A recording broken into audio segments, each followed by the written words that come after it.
Welcome, everyone, to Mondays with Michael. I'm your host, Dr. Michael Gaeta. Thank you for being with us today. We have a very special show planned for you.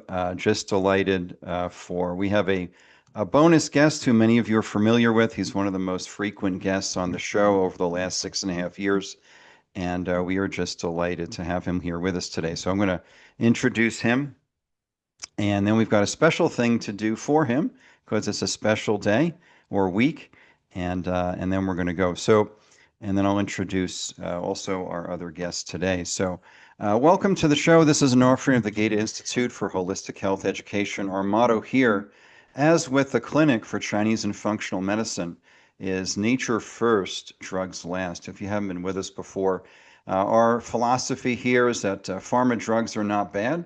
They're just overused, and there's a natural solution at least 95% of the time. And so, welcome to show number 325 for this July 20th, 2026. We got started back on March 18th of 2020, so we are deep into our 7th year, and we are so delighted you're with us today. We're streaming to several different platforms and pages today, and so whatever platform you're viewing us on, we'd love to hear from you. You can introduce yourself if you're on our Zoom link, our watch page, whatever it is, we'd love to hear from you.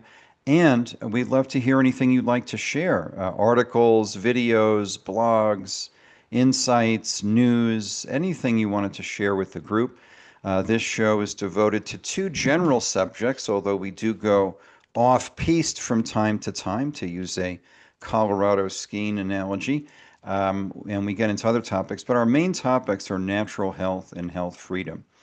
And so anything you'd like to share in that regard, we'd love to hear from you. And if you're on our watch page or our Zoom link, feel free to ask questions.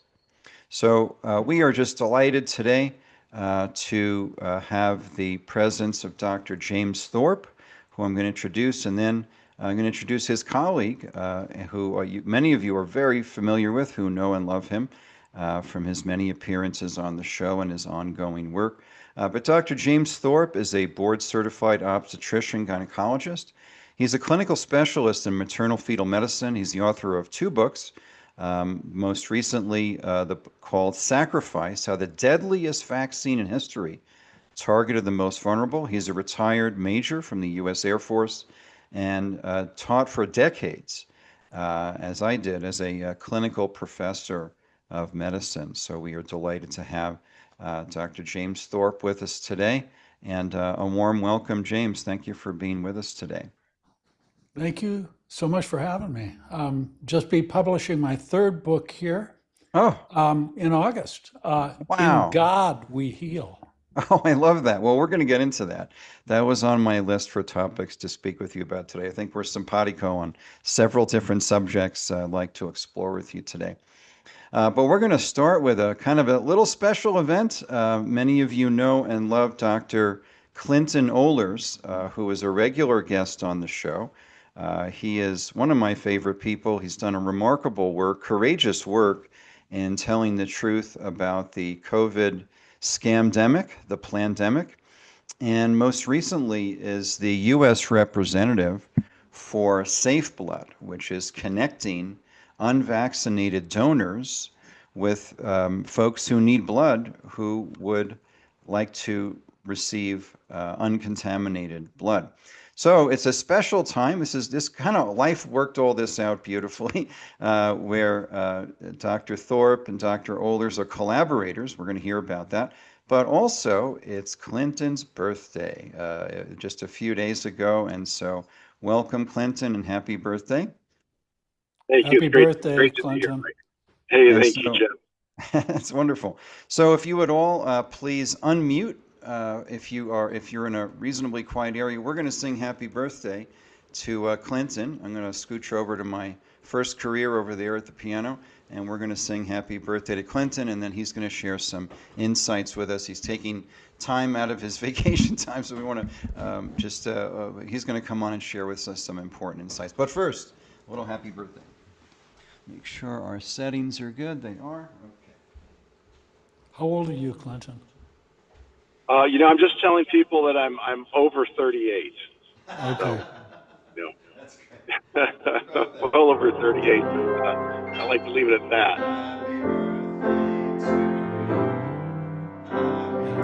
birthday to you.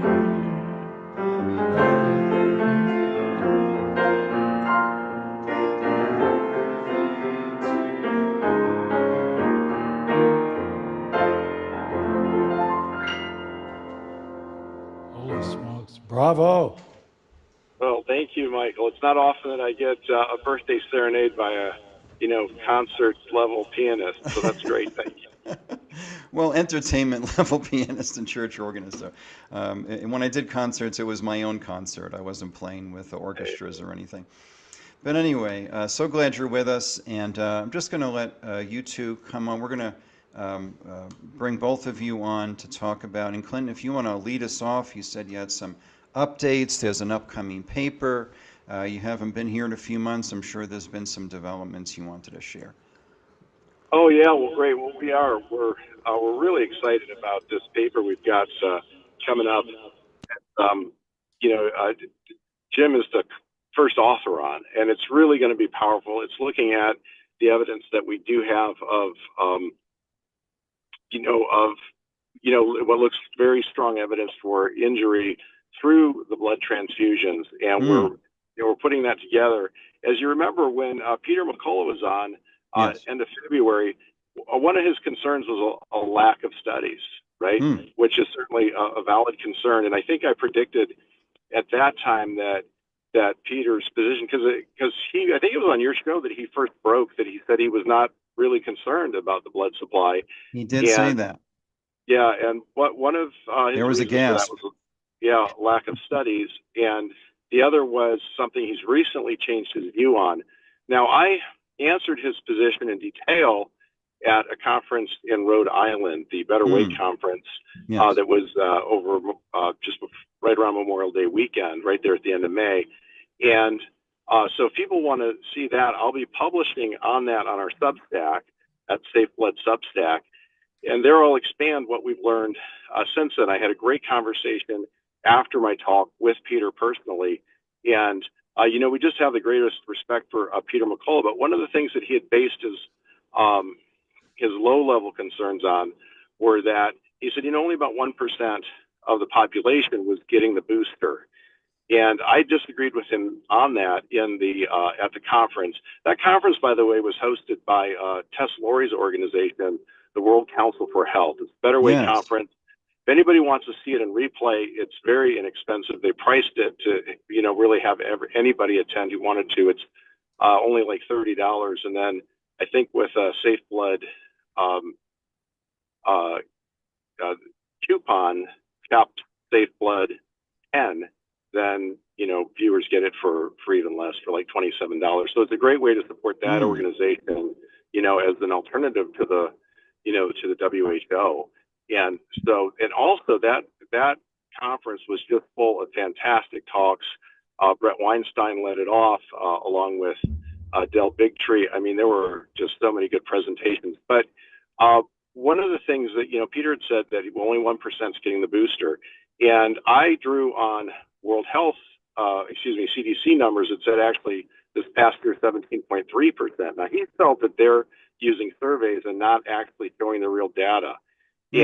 But now Peter came out, they say the truth is sometimes in the middle, and I've always been a real skeptic of that point of view, because the truth where the truth is. It's not always in the middle. But in this case, it seems to be. So his number is 31 million people got the booster this last season. And so that's 8.9% of the population. So, a number like 1% is pretty close to zero in most people's minds, but 8.9%, that's a significant number. That's a lot of blood that can still be going into donation of freshly vaccinated, mRNA vaccinated donors, in addition to the people who have already have it and have existing problems. So, which are not being screened for. As Jim can tell you, he knows that people are having adverse reactions and still giving blood. And so that's a concern. So this paper, it's going to be very powerful. Jim has done extraordinary work on it. All the authors have. Several of the authors are McCullough Foundation fellows. So, like I said, I see our views, more closely aligning as the data keeps emerging. Great. Wow. What a great update. Thank you. Sure, my That's pleasure. excellent. And what's the timeline, guys, on this paper that's coming out? Well, Jim would be the better person to answer that because right now it's going through the process of the internal review board to get our IRB, and then that'll take a couple weeks, and then it'll be sometime, hopefully shortly after that. Oh, fabulous. Excellent. Anything else you wanted to share, Clinton? No, I think that's it. Thank you so much for the birthday wishes. I'll be catching the rest of this in replay. I'm sure it'll be fantastic. You know, Jim has such an important specialty in the area, you know, of OBGYN and maternal health. And that's one of the big things with blood transfusions. One of my upcoming Substacks, also probably this week, is how we really view ourselves as a safety net for pregnant mothers, because as Jim will tell you, and I'm getting this statistic from him, pregnant women going into delivery are 10 to 13 times more likely to require a blood transfusion than the general population. And that is something you can plan for. You can have donors, whether they women get them on their own through their own family and friends network or through Safe Blood. They can have blood stored for them ahead of time, so that, because in an emergency you have to take what's available, and that's just going to be from the regular supply off the shelf. But pregnant women can plan ahead. They can even do it for home births, and it's so important that they be able to go through delivery with, you know, a total peace of mind. Yes. Yes. Wow. That's a great point. Well, thank you, Clinton. Enjoy your family time there and the beautiful mountains there on the East Coast. And so glad you're with us today. Thank you. Hope you have a wonderful birthday week and month. And we're so thankful for you and your ongoing work. All right. Well, thank you so much. You have a great day. You too. Drive safely, Clinton. We will. Bye-bye. Excellent. Well, excellent. Well, thank you, Jim, for being here today. We're so appreciative of you. And for those who are just joining us, Dr. James Thorpe is a board-certified OBGYN, maternal fetal medicine physician with over 45 years of experience throughout his distinguished career. He's overseen countless high-risk pregnancies. In addition to clinical work, Dr. Thorpe remains actively involved in research with over 250 published papers. He's been a reviewer for major medical journals and an examiner for the American Board of Obstetrics and Gynecology. He served on the board of directors for the Society of Maternal Fetal Medicine for 4 years. A recognized expert, he's testified before U.S. Senate committees and has been interviewed on hundreds of media platforms like this. His research has focused extensively on the COVID-19 pandemic, or as we call it, the plandemic, resulting in more than 70 published articles and 2 books, soon to be 3. A father of 5, James is a former athlete who enjoys hockey, football, kayaking, fishing, biblical studies, reading, and research. James Thorpe, thank you for being with us again today. Dr. Michael, thank you so much for having me. So, Jim, tell us a little bit about your journey. You've had such a remarkable career, and I'm kind of guessing you didn't enter obstetrics and gynecology intent on exposing a deadly vaccine. So you just tell us a little bit about your journey. I know you served in the military. Thank you for your service in the Air Force. And just tell us a little bit of your journey and how you came to be doing the work you're doing now. Well, since you brought up OBGYN, and I'll go way back. My mother was a labor and delivery nurse. And I was kind of a historian. I loved, I don't have a degree in it like Clinton does, but I've always, and I don't have a degree in theology either, like Clinton does, although my wife does, and I've been a lifelong Bible student.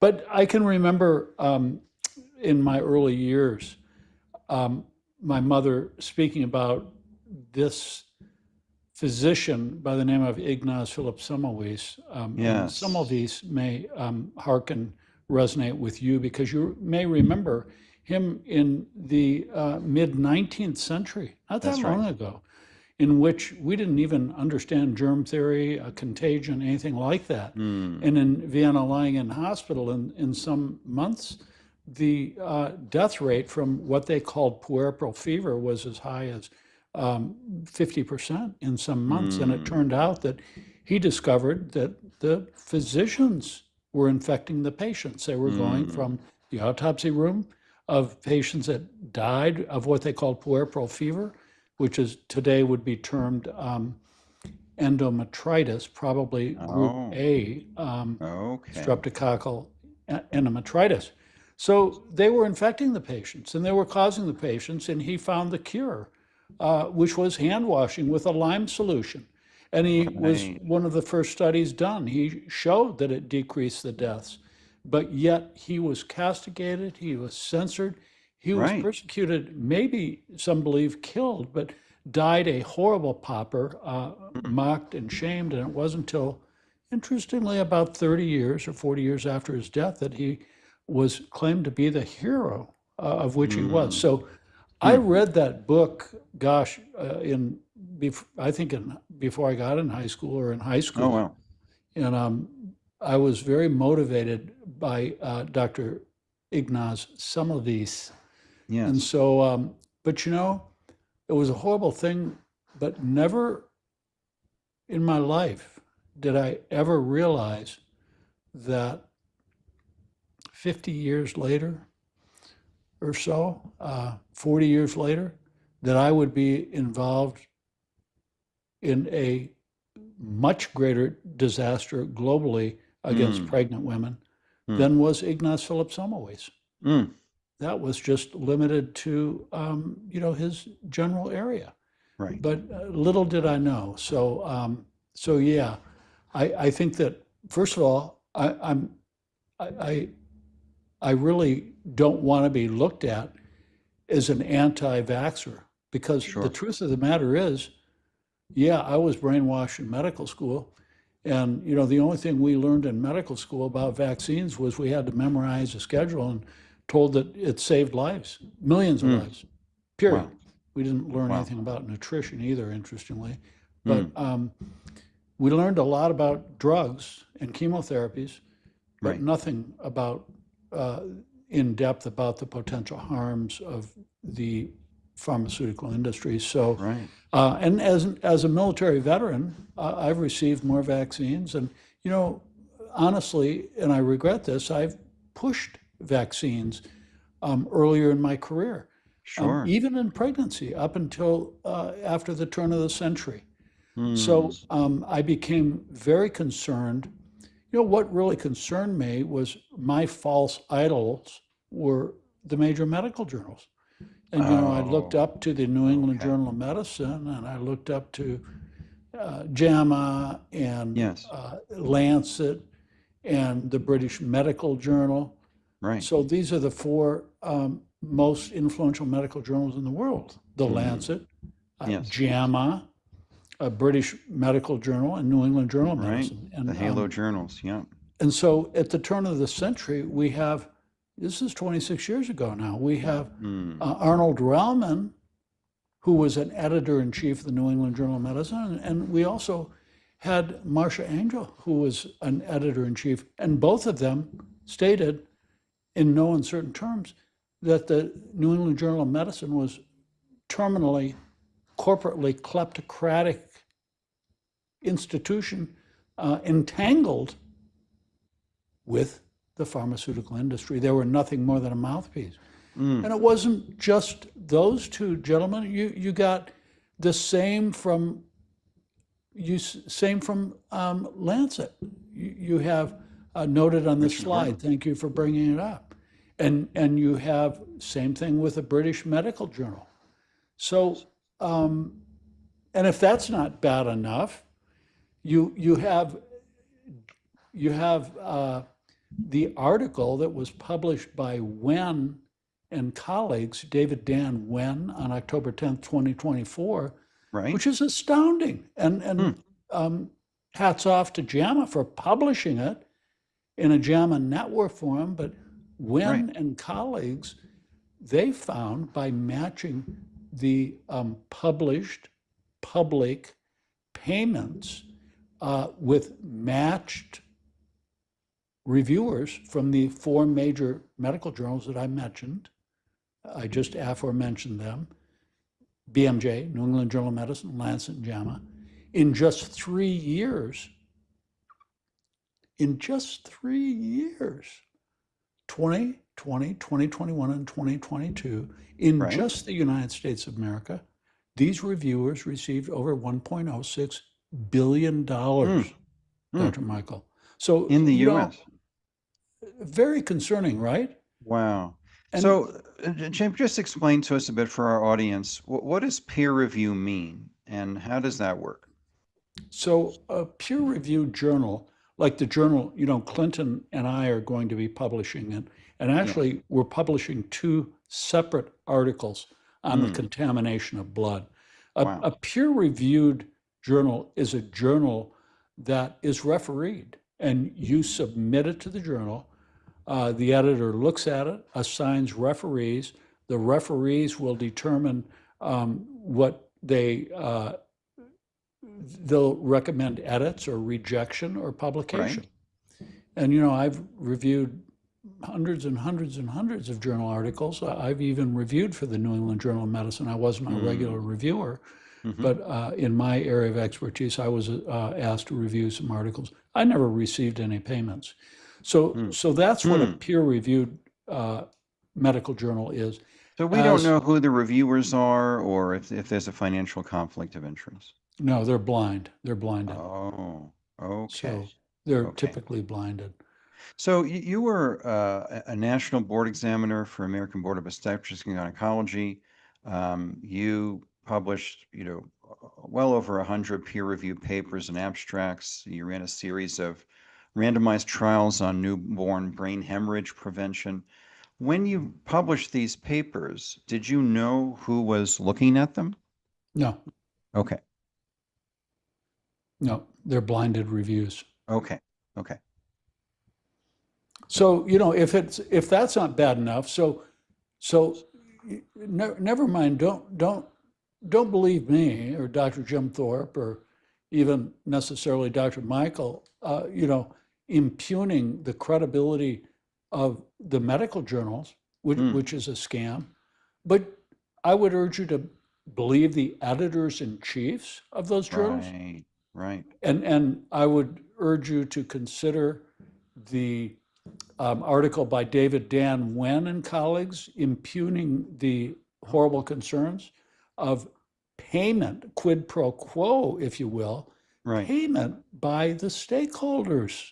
Mm. But then you have the article, the 2017 article, I believe that was published by J.J. Liu and colleagues, if my memory serves Okay, I me may correctly. not have the right. Oh, here it is. Yep. Is it J.J. Liu? And it was It published is, in the, it is, I can't 2017 read the BMJ, slide, but it was published in BMJ, maybe? Yep, that's right. And what she thought was, this goes a step worse. It's further corruption. Not only are the reviewers paid off, but the editors of the journal, the actual journals are paid off.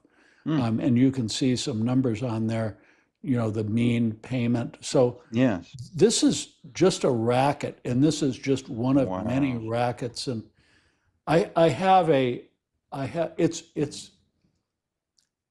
this is why when you do AI, Right. why you can't really believe the AI results. And you can't believe AI because why? They draw on what's published, and what's published is horribly corrupt in not all areas, Right. but certainly in potentially politically dominated areas, like anything on the pandemic, the Right. safety of the COVID vaccine. Right. And on one of the slides that I shared with you, I think I depicted 12 layers of publication bias, which wow. is, I really thought through this. And, I gave an example of, I asked AI to show me the studies published on the safety of the COVID-19 vaccine in pregnancy. And there were literally over 100. Oh. And then I asked AI to show me the dangers of the COVID-19 vaccine in pregnancy. And literally it showed me none of them. None of my publications none Wow. of any of the other very concerning publications. Hmm. So this is why you need to be very skeptical, very, very skeptical of AI. So can we say, Jim, that if the study, because this is done, people do this all the time. Oh, it's published in a peer-reviewed journal. That means it's all good. It's reliable. It's credible. Can we say that in other subjects that are not farmer related, that might be accurate? Yeah, I think that, like for example, if I pulled up right now and did ask AI or did a literature search on, let's just say, vitamin D, Right. I think that would be much more believable. I'm sure it would bring up the massive amount of data, probably would pull up the 2017 BMJ article on the meta-analysis of Yes, that the was a big one. substantial improvement in Mhm. interesting respiratory illness. Right. Viral respiratory infections are decreased, in essence, by vitamin D supplementation. So Right. I think stuff like that would be fine, or I think certain areas would be more credible than others. Hmm. Okay. Okay. Well, that's good to know. So you published a book, and well, actually, before we get to that, like Dr. McCullough, you were fired for telling the truth. Is that accurate? Absolutely. Yeah, I was So tell us what happened. Yeah, I was employed by SSM Health out of St. Louis. They're one of the largest Catholic healthcare systems in the country, huge in the Midwest. They have a presence on the East Coast as well, Yeah. and up in the Northeast. And so SSM Health, I was a maternal fetal medicine specialist. I was extremely busy. I worked with them, from 2018 to June 29th, 2023, about 4.5 years. Wow. And during that time, I saw over 27,000 patients, 27,500 Wow. high-risk In pregnant 4 patients. years? 4.5 years, yep. 4.5 years. That's huge. Wow. Yeah, yeah, That's I saw a lot impressive. of patients. I That's read impressive. a lot of ultrasounds. And so I had my fingertips on the pulse of obstetrics. I was the most published in my division of maternal fetal medicine. They were associated with St. Louis University. And I was highly regarded by my colleagues and by my patients with very high ratings. But I was publishing extensively on the data that came from Pfizer and also Okay. the data that came from our government. Was And this so, the vitamin K phenobarbital study on intracranial hemorrhage prevention? well, that was published way back in the 90s. Okay. But I was looking specifically at the data that impugned the safety of vaccine Oh, and pregnancy. okay. Gotcha. Okay. And so it was very odd because for the first time in my career, I was publishing articles. And of course, I'm a military guy, right? So Yep. I know chain of command. That's So right. I gave those publications to my division director. They were all aware of them. And in essence, they were completely ignored. You've been a physician for a long time. So you know how they have grand rounds or hospital rounds, and Yep. you present data, the audience critiques it, or you discuss it at a division meeting or department. Nothing, dead silence. I was, in Wow. essence, told to shut up. Well, I wasn't going to shut up because I was seeing carnage with my own eyes from Really? the patients. Well, So, tell us about the carnage, because this is significant. I don't think a lot of people are aware of this, James. yeah, just circling back to my termination here, I Oh, yes, was yes. on many platforms like yours and Tucker Carlson when he was at Fox. Yes. I've testified twice in the Senate. And so it became very clear that I was being too public. So Oh, one of the quid pro quo, there's $186 billion distributed to hospitals, and there was an under the table agreement. My hospital took $306.9 million Wow. SSM Health out of St. Louis. Mm. And many hospitals took more. For example, the hospital that fired Dr. Mary Talley Bowden, Houston Right. Methodist, even took more. So they took money under the table, signed an agreement that if they wouldn't have to repay that money, if this is strongly insinuated. I believe it to be true. It's my opinion. Yep. They were told, in essence, they had to sign an NDA. They weren't allowed to disclose it. They wouldn't disclose it. It wasn't Oh. public. But as long as they stayed and pushed the vaccine on their employees and on their patients, Right. including pregnant women, then they were safe. But if they violated the draconian HHS narratives, they were in trouble and they had to pay back. So Mm. I think that they got a call from HHS and, you need to terminate Thorpe. He's way too Whoa. vocal. And so they terminated me. Wow. Actually violated my contract. Mm. And that's what happened. That's what happened to I think Mary Talley Bowden, many, many others. So you wanted me to tell you about my clinical experience, Yeah, please. what I saw with my very own eyes. In 2020, I saw nothing. Oh. Everything was pretty much as usual. It wasn't until the vaccine rolled out that I saw really severe carnage, death and destruction. What did I see? Severe menstrual abnormalities in those individuals that took the vaccine, severe increase in miscarriage, both early and late miscarriage, and very bloody miscarriages. A miscarriage now, for just to remind your audience, Yeah. occurs before 20 weeks. When you reach 20 weeks of pregnancy, it's called a fetal death or stillbirth. But we were seeing usually miscarriages occur before 12 weeks, but we were seeing miscarriages at 12, 13, 14, 15, 16, 17, 18, 19 weeks. We were seeing fetal deaths.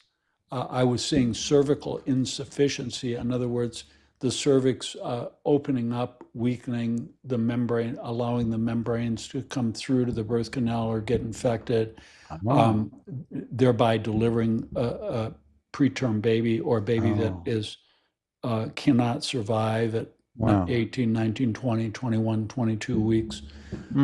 Seeing severe problems with the placenta, blood clots, infarcts, what we call lacunae. I think I had a picture in my slide deck there. Seeing severe growth restriction, arrhythmias of the fetal heart, cardiac arrest, seeing severe autoimmune diseases in pregnant women, neurologic issues, seeing rupture of membranes, premature labor, premature delivery. When the babies deliver, an inordinate, far excess number going to the neonatal intensive care unit, blood clots, pulmonary emboli. I saw a significant increase. And I think you pictured there 3 different patients with some of the typical findings that we would see in a vaccinated mother placenta. James, what are we looking at here? We have a largely lay audience here, not medical practitioners. So what are we looking at? Can you see my pointer? Probably not. Oh, let's see. I can get you the pointer. Hold on. Let me just get that for you. That's a great idea. Okay. You should be able to This? point. Let's Can you see try that? annotate. If you click on annotate, it should let you draw on things. Okay. Let's see if I can. There should be a toolbar. This is audio, video. I see a toolbar. I'm not seeing it. And then let's see if you have one. Let me see what else I can do here. I can just describe it, but okay. I can't pull anything off here. Okay. Well, I can draw for you as well. So what you're looking at the very top of the picture, say the picture to your left, Yep. That would be the mother's abdomen and skin. So Then this here? I don't see. Oh, sorry. Okay, I'm just drawing on the. Yeah, the skin mom's belly would be at the top, and then Okay. as you come down, you'd go through the uterus, and then Right. you're looking at the placenta. Is that area? That's right, that you have circled, Oh, and so then and what's this here? that would be a tangential Oh, shot okay. of a limb. Oh, okay. But the focus here is the placenta. The black stuff is the amniotic fluid. And Oh, what you see, the L's are what we call lacunae. You see, right. and they're then what you'll see is the C, capital C, is the calcifications. Oh, And then the I, which you see, are actual infarcts where the placental tissue is actually dies and then wow. is resorbed, goes through the healing process. Hmm. So we saw this really significant abnormalities in placentas, which of course then correlated with the baby not having much amniotic fluid volume and the baby not Oh. being given adequate nutrition or Oh, oxygen, and thus limiting the growth of the baby. hmm. So, yeah, I saw just a catastrophic increase in preeclampsia, for example, severe hemorrhage. And just to describe first, James, please, preeclampsia, eclampsia, if you just explain what that is. Preeclampsia is a relatively common condition in pregnancy, which is manifest by high blood pressure, swelling, and protein in the urine. And it can often progress to severe disease, and sometimes seizure and death. But Okay. definitely saw a substantial rise in severe preeclampsia. And then, and what are we looking at here, James, in this middle image here? So this is the mom tissue at the top, is that right? Correct. That's correct. And then, and this whole middle region is the baby? The placenta, Oh, again, the placenta. Okay. Yep. same. So we're focusing on the placenta, and you see the same type of abnormalities that you saw in the image on the left. These are 3 different patients, by the way. And so you're saying, James, that this is new relative, I mean, that this didn't happen as often pre-COVID injections? That's correct. It did happen, but pretty infrequently, not to Oh, this extent. wow. And it wasn't just my observations. Right. Listen, I have sonographers Hmm. all over the country that have contacted me, including Oh, California, oh, because they've seen me somewhere or listened to me right. or whatever. And Well, you're pretty famous. Dr. Thorpe, I'm seeing the exact same thing, and none of the Oh, doctors will listen. They told me just to ignore it. So wow. it's really scary. I'm giving a major presentation. Actually, you received a slide set Yes. from a major presentation that I'm giving, actually up at in Michigan, in Okay. Dearborn, Michigan, at the famous the Henry Hotel. Yes. And this is the International College of Integrative Medicine. Okay. Dr. Audra Vaxarella, I believe, is the president this year. Yes. So they invited me up there, and that's what this slide deck is for. Wow. And interestingly, this is kind of tangential, but you'll see in that slide deck, Yep. you'll see that which is a slide deck you're taking this out of. Yep. It's of course, Detroit is everybody in Detroit knows the famous Henry Ford Hospital system. Yes. Oh, right. We reported on that study not too long ago when it came out. I wonder if you might go to the slide deck, and Of course. and in that slide deck, I think your audience would really enjoy one of the slides I'm going to show Oh, sure. in And Detroit and before we about do Henry that, Ford Hospital. And sure. this is from Del Bigtree's Oh, yeah. movie, the inconvenient study. Yes. And if you go to the link there, you'll find that I've linked the whole movie, but I've also linked a 2-minute. Oh, great. Yeah, we can play that.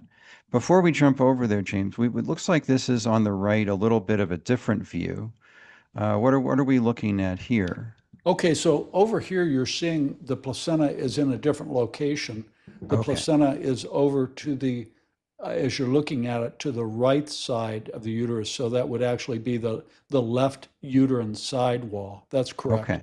Okay. And you see this placenta is not quite as thick, but see how it's crevassed with the accentuation of lobules, if you will. Oh. You'll see the other same changes that we talk about in there Wow. as well, that Okay. you saw on the other two.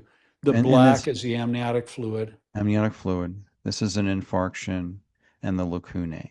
Okay, great. Thank you. I just wanted to finish that slide because it's fascinating. I mean, very few people get to see these images. You know, this is your wheelhouse, and so we're really delighted to have you walking us through it. So, yeah, I can find. Let's see. Let me get that. What you had asked for.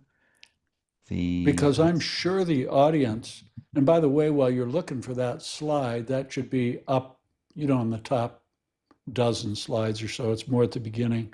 Oh, okay.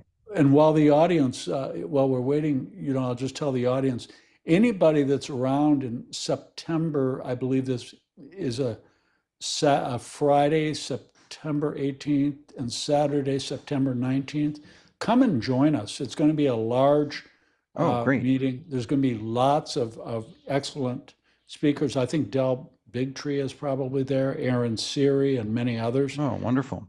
But also, we're in the heart of the Henry Ford Hospital system. We're actually at the Henry. So I'm going to show Wow. this to the Detroit audience Oh, that's because great. because they deserve it, right? They sure So do. if you click there, Yeah, let's hopefully- see what we have here. Oh, yeah. So here, this is the excerpt you were talking about. Yep. Okay. Let me just get the audio going for this. Okay. The sickest country in the world. It is now believed that over 54% of our kids have a permanent chronic disease. Shouldn't we look closest at the one product designed to alter our immune Can you system? see the? I can't see the One audio. easy study to rule it out. The Oh, vaccinated okay. versus Hang on. What was that, James? The audio is so important. If you just go to an inconvenient study official trailer, you can pull it up on the internet. Oh, this is this. Oh, yeah, actually, I think we are on the trailer. Is the audio not coming through for you? No, the audio is coming through, but not the visual. And I think the visual is really important. Oh, for the visual is really audience. important. Let me see if I can get this. Oh, I see the problem. Okay, it changed. I just have to get the other window shared. That's the problem. It was still on the study. No problem. Thank you for pointing that out. And let's get this. Okay, here we go. Can you see Bobby there? Yes. And this is my Bobby Awesome. Kennedy mug, because we had experienced quite a bit of censorship here at the school. This is Bobby. There's been no time in history when the people censoring free speech were the good guys, and our online school for holistic health and natural functional medicine was censored and deplatformed in early 2023. They said, we don't like what you're saying about COVID and vaccines, and so we're taking your school down entirely. So they had to get my lawyers involved, and because they were just going to shut the school down in 48 hours, and it was pretty intense. It's like you're back in the USSR in the Cold War. Under Absolutely. Mao Zedong, Absolutely. or North Korea, or Yep. it's awful. It is. So, but I mean, you lost your job. I mean, we lost our school. We had to rebuild. So we understand what this is. All right, here's Bobby leading off here. Now the sickest country in the world. It is now believed that over 54% of our kids have a permanent chronic disease. Shouldn't we look closest at the one product designed to alter our immune system for life? There'd be one easy study to rule it out, the vaccinated versus unvaccinated study. As fate would have it, Del met Marcus Servos. He agreed to do a vaxxed versus unvaxxed study. Kids that are vaccinated, it doesn't look so good. 4.47 times the amount. 5.5 times risk. 6 times increase. Amongst the unvaccinated group, there were 0. Like, if this is true, this is devastating. And it needs to be published. This is information the public should have had in 2020, and I forced the issue. Did you see how Ford responded? They said this report was not published because it did not meet the rigorous scientific standards we demand as a premier medical research institution. They have forced our hand. We're going to have to show them the footage. I'm going to bring hidden cameras and recording equipment so that no matter what happens at this dinner, I can prove it happened. Hey, you're doing well. Good to see you. What do you think about the study you guys have done? Well, I think it's a good study, but it does have limitations. Do you find any flaws in the study? I mean, is there a way they could do the study better? Not that I put it out just how it is. I don't want to say it's not the right thing to do. It's the right thing to do, but I just don't want to. Somebody's going to come back and they're going to say, you know, the study is flawed. The unpublished Henry Ford analysis is fundamentally flawed. How about looking at this as important scientific information that can inform how the proper study should be done? Won't be taken like that. And then I can say, because there's a political agenda to it. Is what your study shows, is it important? Yeah, it is important. I'm just not going to do it. I'm not going to do it. If I can't get the study out, then what hope is there for every kid in the future? I said to you, if you do this study, you're going to come under fire. You said, I don't care about that. I'm all about the data, and I'm about to retire anyway. That's literally what you said. Yeah. So your energy has definitely changed on that. But energy's changing. Publishing something like that, might as well retire. I'd be finished. This is an inconvenient study for the entire vaccine agenda. So your comments, Dr. Thorpe. Well, I'm very excited to show that in Detroit, in the middle at the Henry Hospital, named after Henry Ford. Mm-hmm. Here's what this is evil versus good. This is a spiritual battle. I was going to ask you about that. What I would say is that when good people remain silent, evil flourishes. Yep. And so, you know, you contrast, if you watch the movie, it's very interesting because there's a lot more to the movie. That was only 2 minutes, and I would urge reviewers to watch this movie. But what Marcus Zervos actually says is compelling. In the movie, he actually invokes Peter McCullough's name, Dr. Peter McCullough, my dear friend and colleague. And what he says, because, you know, Dr. McCullough worked in Detroit. I believe he worked at the former William Beaumont Hospital as a cardiologist. So they knew each other. And what Marcus Zervos said is to Del Bigtree in that interview with a hidden camera and a hidden microphone, he said, I'm not going to publish this. I don't want to go through what Peter McCullough went through.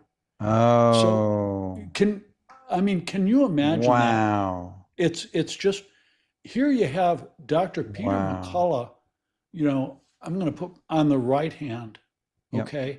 And then on the left hand, you have Dr. Marcus Zervos. And what a contrast between these two individuals. You got Peter McCullough, who's risking everything, everything he gave up, even potentially his life. Right? His physical life, not just his professional career. Don't put that past. Don't put that past. Right. The pharmaceutical cartel.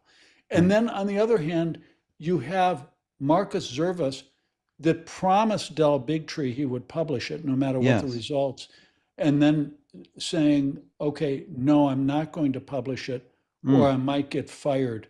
And can you imagine, there are now 12 studies, vax versus no vax study, and there is a overwhelming associated disease, chronic disease, in those vaccinated children. Well, and we had Brian Hooker's been on the show 3 times. just as Peter's been on twice. I've been on his show 4 times. And when Brian came on the show just before the book came out, and he said, Bobby and I went into this project thinking we might find 5 or 6 studies, maybe, comparing unvaxxed kids, and we found over 100. And they're doing he's working on a revised edition because there's now dozens more studies, and so that it's going to be even more evidence. So it is evil. And I'm with you on that. So could you just go, what's going through Zevros's mind when, like, what's going on there? Because clearly there's a disconnect between what would be the right thing to do as a physician, as a researcher, as a scientist, and what he chose to do. What's your take on that, James? He's a spineless, gutless wonder who put his paycheck in front of the saving lives of children. And it's not just lives of children in the Michigan area. It's not just lives of children in the United States of America. It's lives of children globally. Everywhere. Yes. Globally. So what goes through my mind is, can you imagine Peter McCullough meeting his maker and Marcus Zervos meeting his maker? Yes. How does somebody do that? Right. How does somebody not publish a study that he himself said was done well? Yes. And it was important. Right. But you don't publish it, otherwise you're going to get fired like I got fired. Right. Come on. Well, he said he was near retirement. I mean, it shouldn't matter, but if he's near retirement, what's the big deal? There are others who have spoken out who have already retired. It makes me want to vomit. Yeah. It makes me angry. Well, I yeah. mean, how a spineless, gutless wonder could choose to not publish a study that would save, either prevent chronic illness or save lives in not just thousands, but millions of children globally. How do you not do that? Right. Who does that? Yep. And you had published on this. You were the lead author on this paper, which Peter was also apparently involved with here. This is an example. Like this is the opposite of Zevros. You had the courage to say, here's the data. So I have this linked in the chat. If you just tell us a little bit about, just give us an overview of this paper, what this says. Basically, what we did was we took the CDC FDA database, right? The VAERS, Vaccine Adverse Event Reporting System, VAERS, and we looked at, in essence, 18 months. At that time, there was 18 months of data from the beginning rollout of the COVID vaccine. And we compared that to influenza vaccine since, I believe, 1998. And then we compare, because that's the way the CDC says that you have to compare a novel vaccine to another vaccine that's safe and effective. Well, that's an unfair bias to begin with, but nonetheless, we did it. So we actually looked at 18 different adverse events, 17 of which were pregnancy-related events, and the other one was menstrual abnormalities. And there was a very, very serious safety issues in all of those 18, including. James, is this the main chart, table 2, to look at for folks? Yes. Okay. Yes. So what are we looking at here, Jim? So what we're looking at is we wanted to, in essence, validate the study. So we took 3 different rate ratios. We took the rate of adverse event in the COVID vaccine versus the influenza vaccine. We did it by time. Right. We did it by injection. Like how many doses? No, the adverse event per injection, Oh, adverse okay. event per time, and Yep. adverse event per person vaccinated, Hmm. right? And James, so, what's just explain for folks what's an RR? yeah, an RR can be looked at as a rate ratio. Basically, what we're doing is comparing disproportionality, and you can do Oh, that by a okay. variety of different means. Yep. We chose our statistician, Michael Deskovich, Right. actually DOD guy, Wow. and we decided to use a Poisson e-test, which is probably the best way to do it.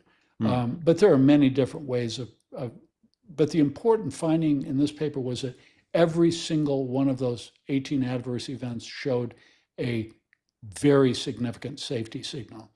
So just explain these numbers here for us, James. So we've got a bunch of numbers here in the chart. What does this say? Well, let's go, for example, the miscarriage rate, Right. menstrual abnormality rate was 4,257 times that in the COVID vaccine compared to that of Wow. the influenza vaccine. And in parentheses are the Wow. 95% confidence interval. Right. So that's by time, and then by dose, you Wow. get 1,192. 2x. Yeah, and Wow. you're looking at a p-value with the 0 point and add about 100 zeros to that. Wow. So our per person vaccinated 298 with a 95% confidence interval. You see the same thing with miscarriage, with chromosomal abnormality. Wow. You see with all 18 adverse events. That's incredible. Malformations. So I just want to, just for our listeners here, James, this is extremely rare to have a confidence interval that low. Could you just explain for our listeners what that is, the p-value? Right. So a p-value is the probability of a disparity occurring by random chance.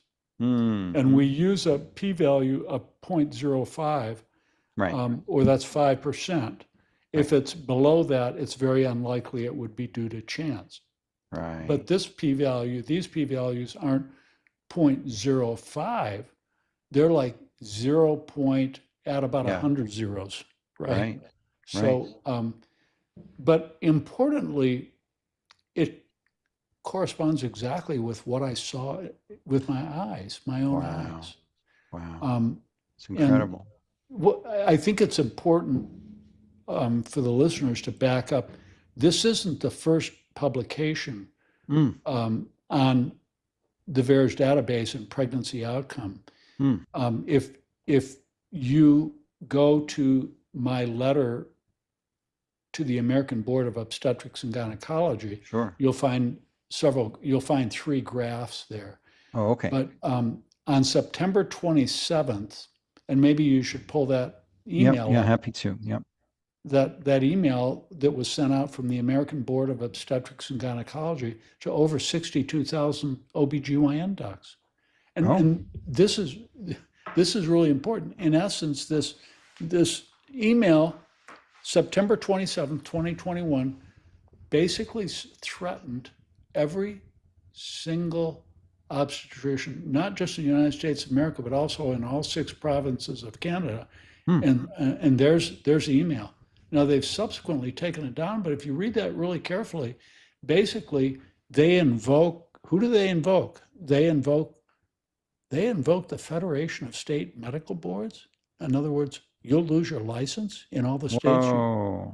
They invoked the American Board of Medical Specialties, ABMS.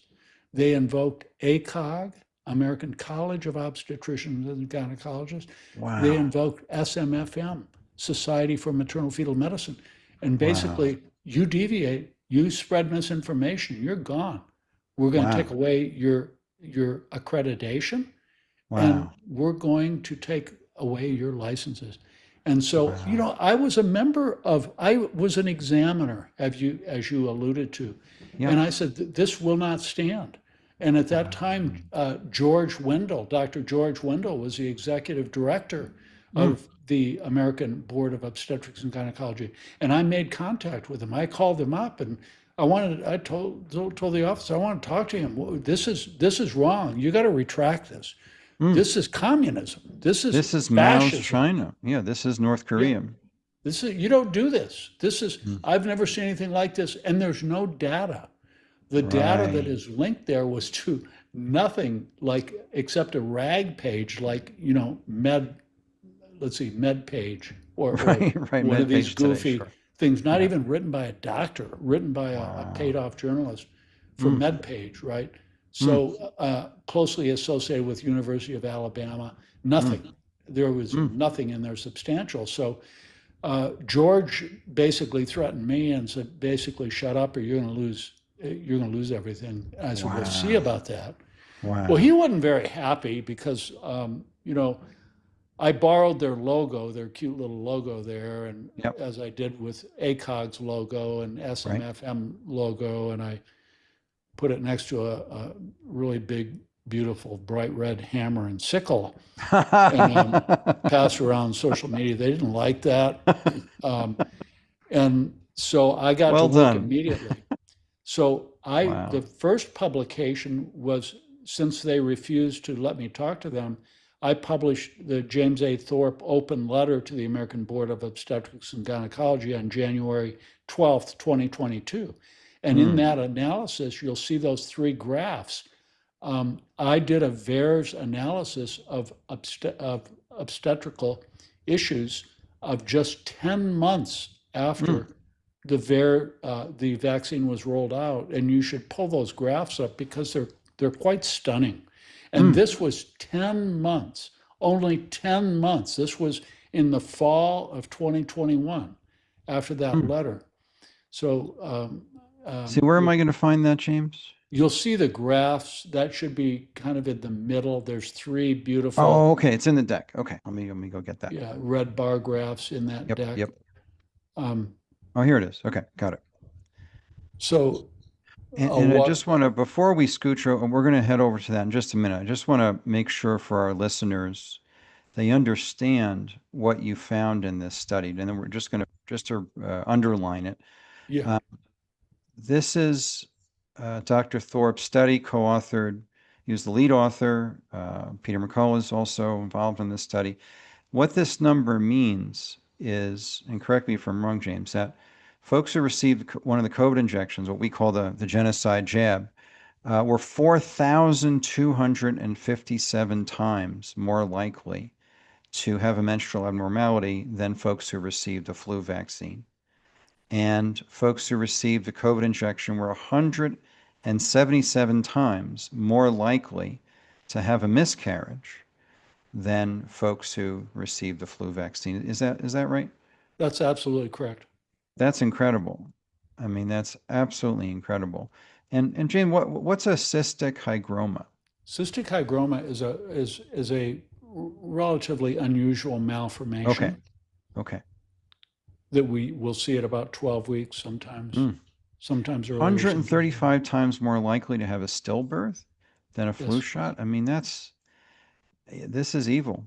This is evil. Wow. And so we're going to get over to that paper, but just before I forget, what's your sense now? We've got Bobby Kennedy, HHS. We have less tyrannical administration. Why are these vaccines? And we have Ron Johnson and others. We have you testifying before Congress. We have Dr. McCullough. Why are these injections, they're not vaccines, why are they still available? Given the massive amount of evidence, as Brett Weinstein would say, when you look at safety signals, post-marketing surveillance for vaccines, if you see one or two safety signals, that often leads to a withdrawal or recall of that vaccine. And the number of safety signals, I forgot the number, it was 175. He said, this isn't a 2-alarm fire. This is a 175 or whatever alarm fire. The data is not lacking, James. Why are these injections still even available?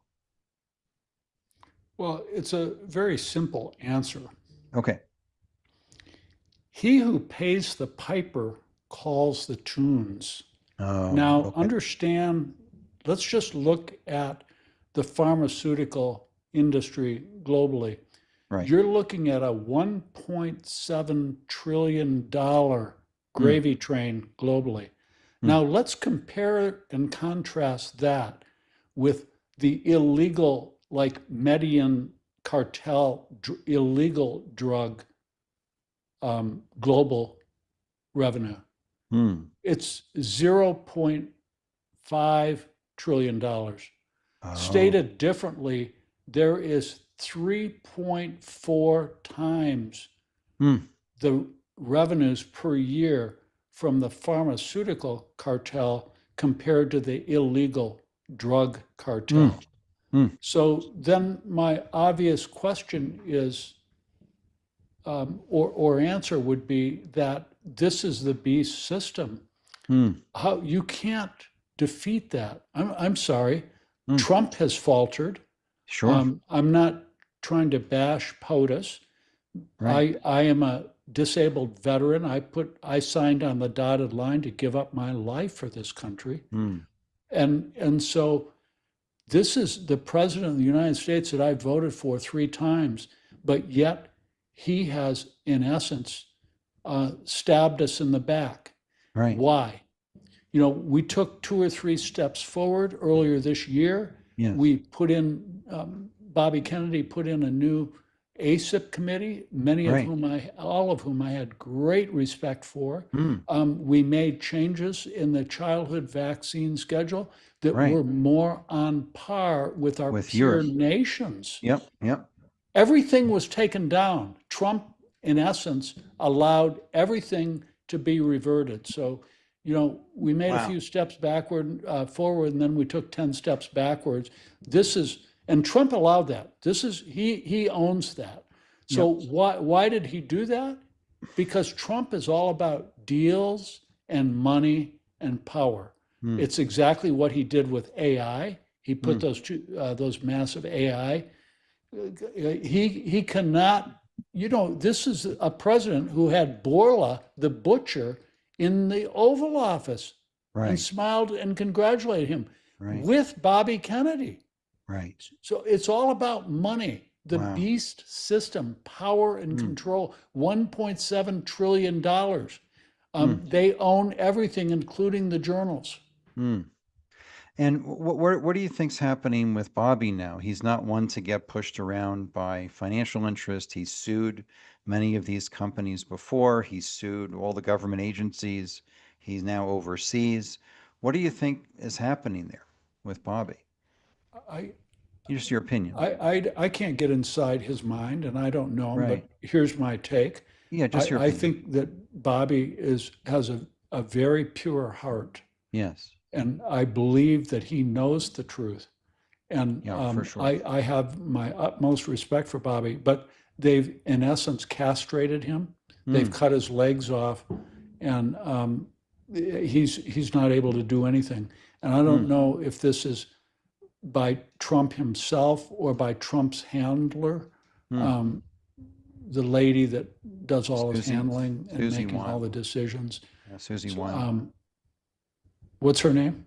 Susie Wiles? Susie Wiles, yeah. She's a pharma lobbyist, from what I understand. Yeah. So I don't have a lot of hope, but I'm called to continue to fight and endure and not give up, because God can do all things, right?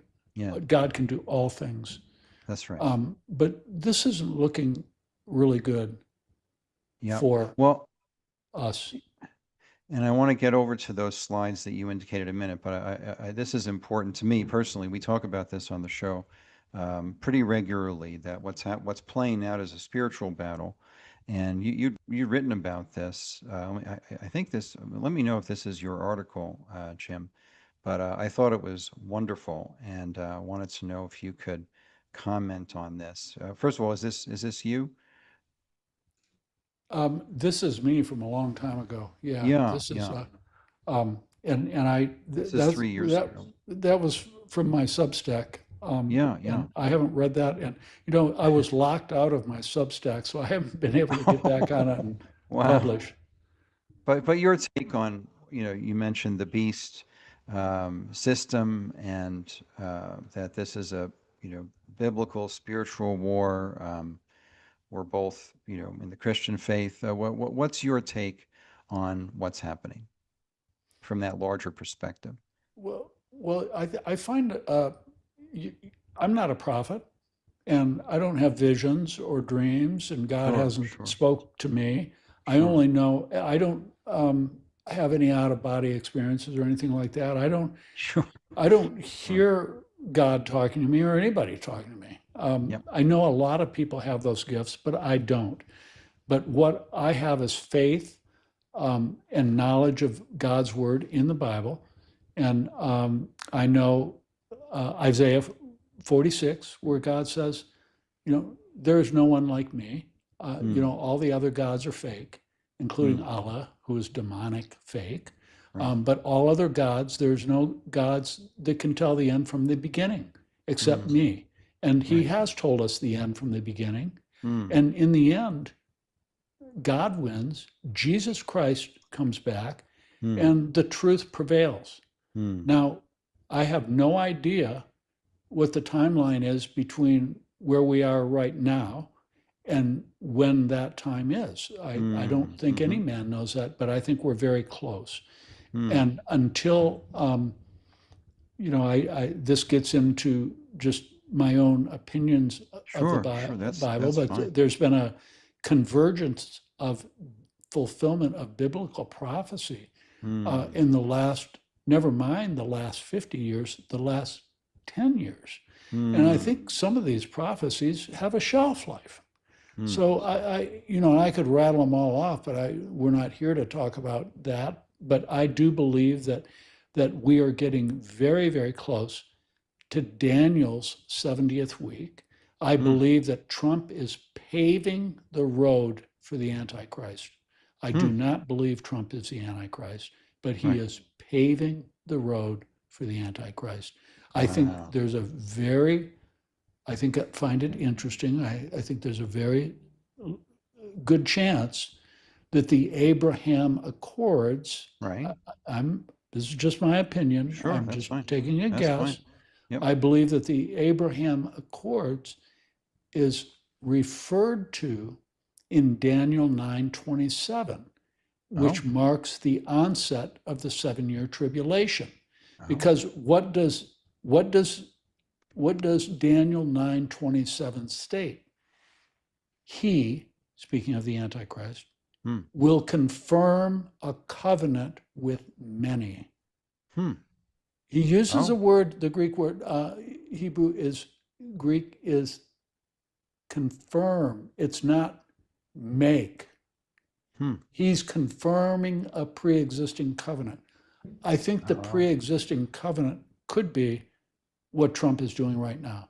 And by the way, as a military person, as somebody that keeps very close to knowing the Bible as best I can as a student and knowing world events, if you had told me, 20 years ago that Russia was going to be in alliance with Iran, I would have laughed at you. If you told me 10 years that they were going to be in alliance with Turkey, I would have laughed at you. And here we are now. We have Ezekiel 38, the prophet Ezekiel, 2,600 years ago, prophesying the major countries that are, the whole world is going to oppose. What's the chapter and verse on that, James? That's chapter 38 of Ezekiel. And you can read Ezekiel that. 38. Ezekiel 38. And in Ezekiel 38, the nations that come against, the whole world will come against Israel. We're already seeing that. Even the United States now, interestingly, the whole world, United States, United Nations are coming against Israel. And so we're living that out. And the major countries that come and attack Israel to destroy them and take away spoils you'll have to trust me on this, on the names are rooted in Genesis, but it's Russia, Turkey, Iran, Sudan, and Libya. Those are, and they're all in alliance right now. So, this is, when I say there's a shelf life to prophecy, it's like, and by the way, Sheba and Dedan will protest. Sheba and Dedan is Saudi Arabia. They're aligning themselves, So that's just where I think we're at. I certainly could be wrong. Nobody knows the day of the hour. People have tried to determine the dates of the rapture or the second coming, which I believe are two different events for eons, and everybody's been wrong. So I don't think anybody really knows. But what I do know is we're very close, and I would be, if you don't know who your Savior is, Jesus Christ is your Lord and Savior, it's a high time you better figure it out, because I guarantee it, your Savior is not Allah. Your Savior is not Donald Trump or any other political figure. Wow. That's remarkable. Yeah, here's the Daniel 27, and there it is. Confirm the covenant with many for 1 week. There's your 7 days. 7 years. 7 years. Okay. One week is and yeah, that's very important. Wow. Okay, and then here's Ezekiel. Yep. Wow. I haven't read this in a little while, this particular section. Thank you for that. So I feel like, as Bobby's referred to himself, God's happy warrior, that we each have our part to play in the outworking, like we are part of how God acts in the world is in part, through us being available to do our part. And your part is, and tell me, is it what you feel your part is? It seems that you're just bringing the truth out of what is happening. Yeah, I think Bobby's part. I just have so much respect for the man for ditto. Confessing all of his mistakes in his earlier life and standing up and stepping up and speaking the truth. Yeah, I mean, really, he's really. I believe his heart is pure, and he's continuing to work, but I think he's, like I said, he's being hindered. And I think your job, your assignment is pretty obvious. It's Michael, your assignment is pretty obvious, and you're on task, Dr. Michael Gaeta. You got to keep doing what you're doing. You have to keep platforming people that speak the truth, you speaking the truth yourself. I mean, I watch your interviews, one of your interviews, several of your interviews, I've watched it with, with several incredible freedom truthers, but Clinton Ohlers, he's just terrific. And he's a man of God. He and I have become pretty tight, although we've never formally met, but I was on to him 3 or 4 years ago saying, oh, wow. He's telling me about these cases. And of course, I'm really upset about the blood because pregnant women are 10 to 13-fold more likely to require a blood transfusion.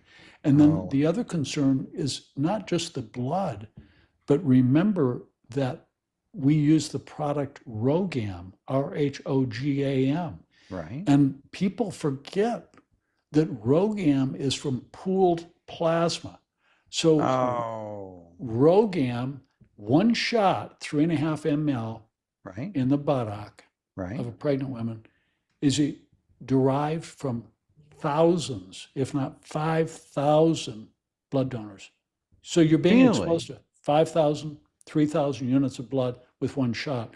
So the most frequently asked question for me in the last 5 years is, Dr. Thorpe, is it safe for me to get the RhoGAM shot? That's a tough question. That's an hour or 90-minute consultation. Wow. So when is RhoGAM used? RhoGAM is used in Rh negative mothers, typically at 28 weeks, and then again in the postpartum state if the baby is Rh positive. And why is that done? Very good question. I spent one of my most important interests near and dear to my heart that God put on my heart was Rh disease in the fetus. And so I began, it was 1988 where I started doing fetal blood sampling from the fetal umbilical cord and fetal therapies, including fetal transfusion, babies who would have died from the Rh disease or another similar type isoimmunization. So I became, I was in the right place at the right time, and I probably did more what I call minor closed fetal surgical procedures than probably the vast majority of anybody else in the world at that time or that country. Wow. So, and that's why I was asked to testify in the Senate in 2003 for the late-term abortion ban bill that was passed, because they asked me to present on treatment of the fetus as a patient. So I had become very expert at fetal transfusion. Wow. So RhoGAM is given to prevent Rh disease in subsequent pregnancies. It is the anti-D antibody or the anti-Rh antibody. It gets very complicated, but women that have very high levels of the anti-D antibody, it won't hurt them, but then they're recruited and paid to donate their blood, have the plasma, pool the plasma, and then try to isolate that antibody. And that's RhoGAM. So the RhoGAM is designed to prevent complications in the next pregnancy? That's right. Not the current pregnancy. That's absolutely correct. Didn't know that. So yeah, there's a what we call the primary immune reaction is very, very slow, very low. Then you re-challenge a subsequent pregnancy. You have an Rh positive fetus, and the fetus and placenta will leak a few Rh positive blood cells into mom's circulation. Then there's a vigorous, what we call secondary or anamnestic immune response.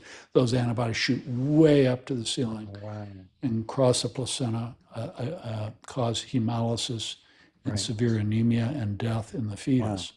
So Jim, is it accurate to say that if a woman is pregnant, we have this Rh positive negative conflict, and this is perhaps going to be her last pregnancy, that that the RhoGAM could be avoided? That's such an important question, and that's absolutely right. If that's absolutely right. And that's one of many different counseling things. How many more children do you want? You're 21 years old and you want 6 or 8 kids, or you're 38 years old and you're not going to have any more children. That's part. The other part is that utilizing new technologies, and our technologies, of course, have really burgeoned. It's tremendous. Now we can actually take mother's blood, do a peripheral blood draw from mom, and we can get fetal cells, and we can actually do a DNA analysis on fetal cells and determine whether the fetus inside mother is Rh positive or Rh negative. Wow. That's very important because, the heredity of Rh positive, of course, you get one gene from your mom and one gene from your dad. Right.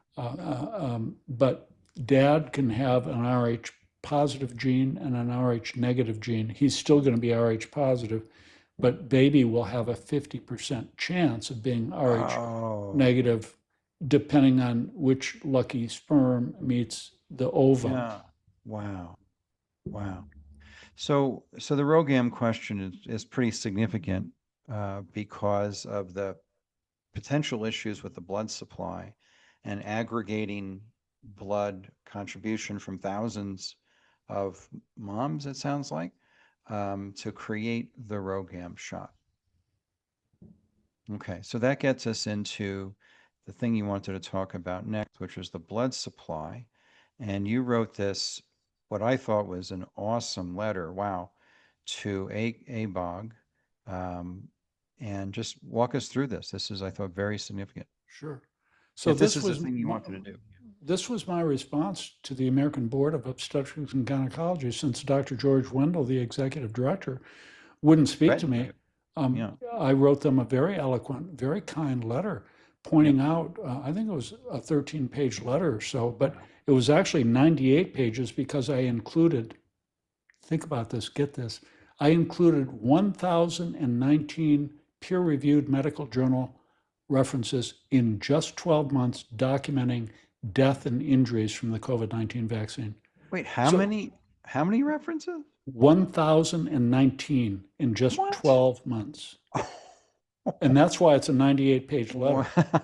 It was only 12 That's or 13 pages. Incredible. But this was a very kind letter. It was very respectful. I offered to come down there and help them sort through this. I showed them the data. It went unanswered. Wow. Well, that's the safe play for them. Yeah, but they never took my licenses away. They never took but I want to show you, if you go down on my slides, go to those. Yeah, there you go. Now look at this. This is just the first bar on the left.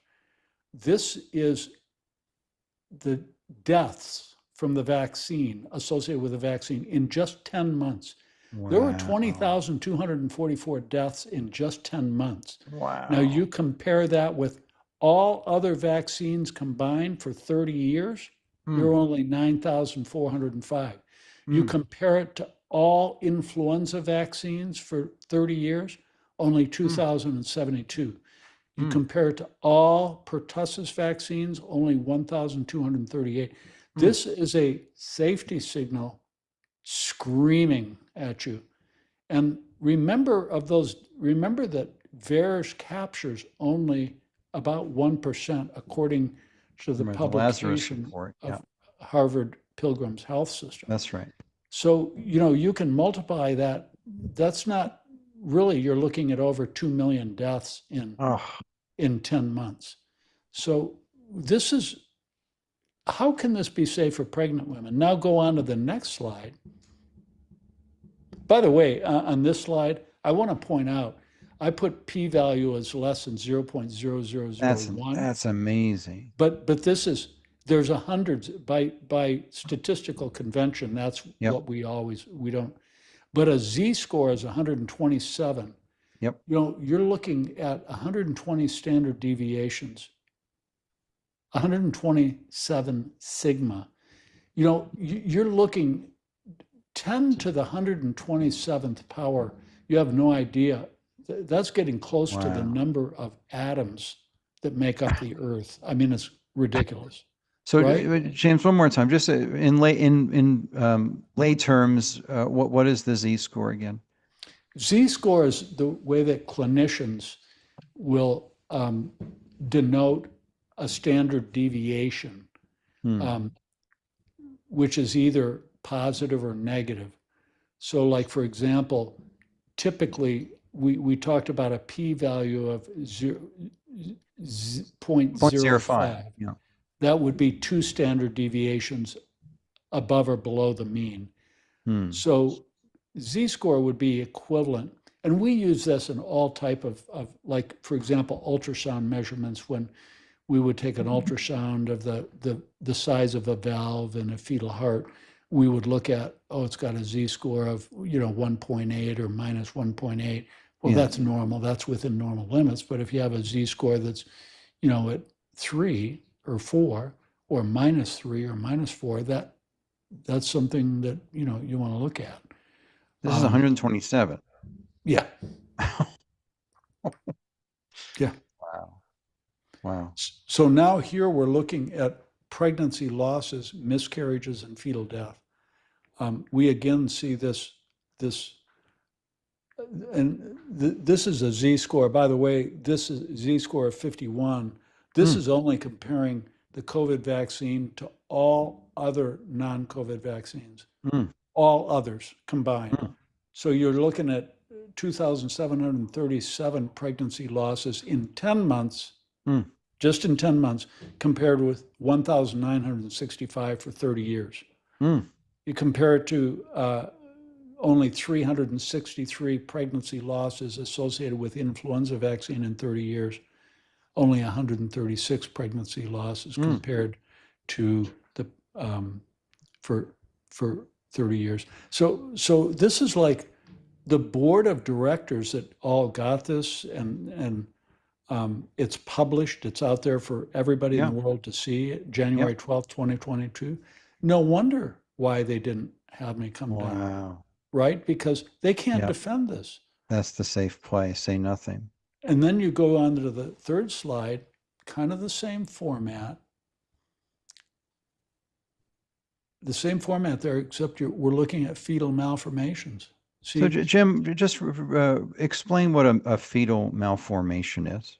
so a fetal malformation is a disruption or abnormal development in the early stages of the cell division of when the sperm meets the egg, and then you go to the So the early two-cell weeks. stage, the 4, the 16, 32 cell stage. Right. So there's influences there where a organ system can develop abnormally, whether it's the brain or the kidney or the heart. There's thousands of different malformations. Right. But so VAERS looks at at least two will be fetal malformation. The other, I think they'll add cardiac malformation to that.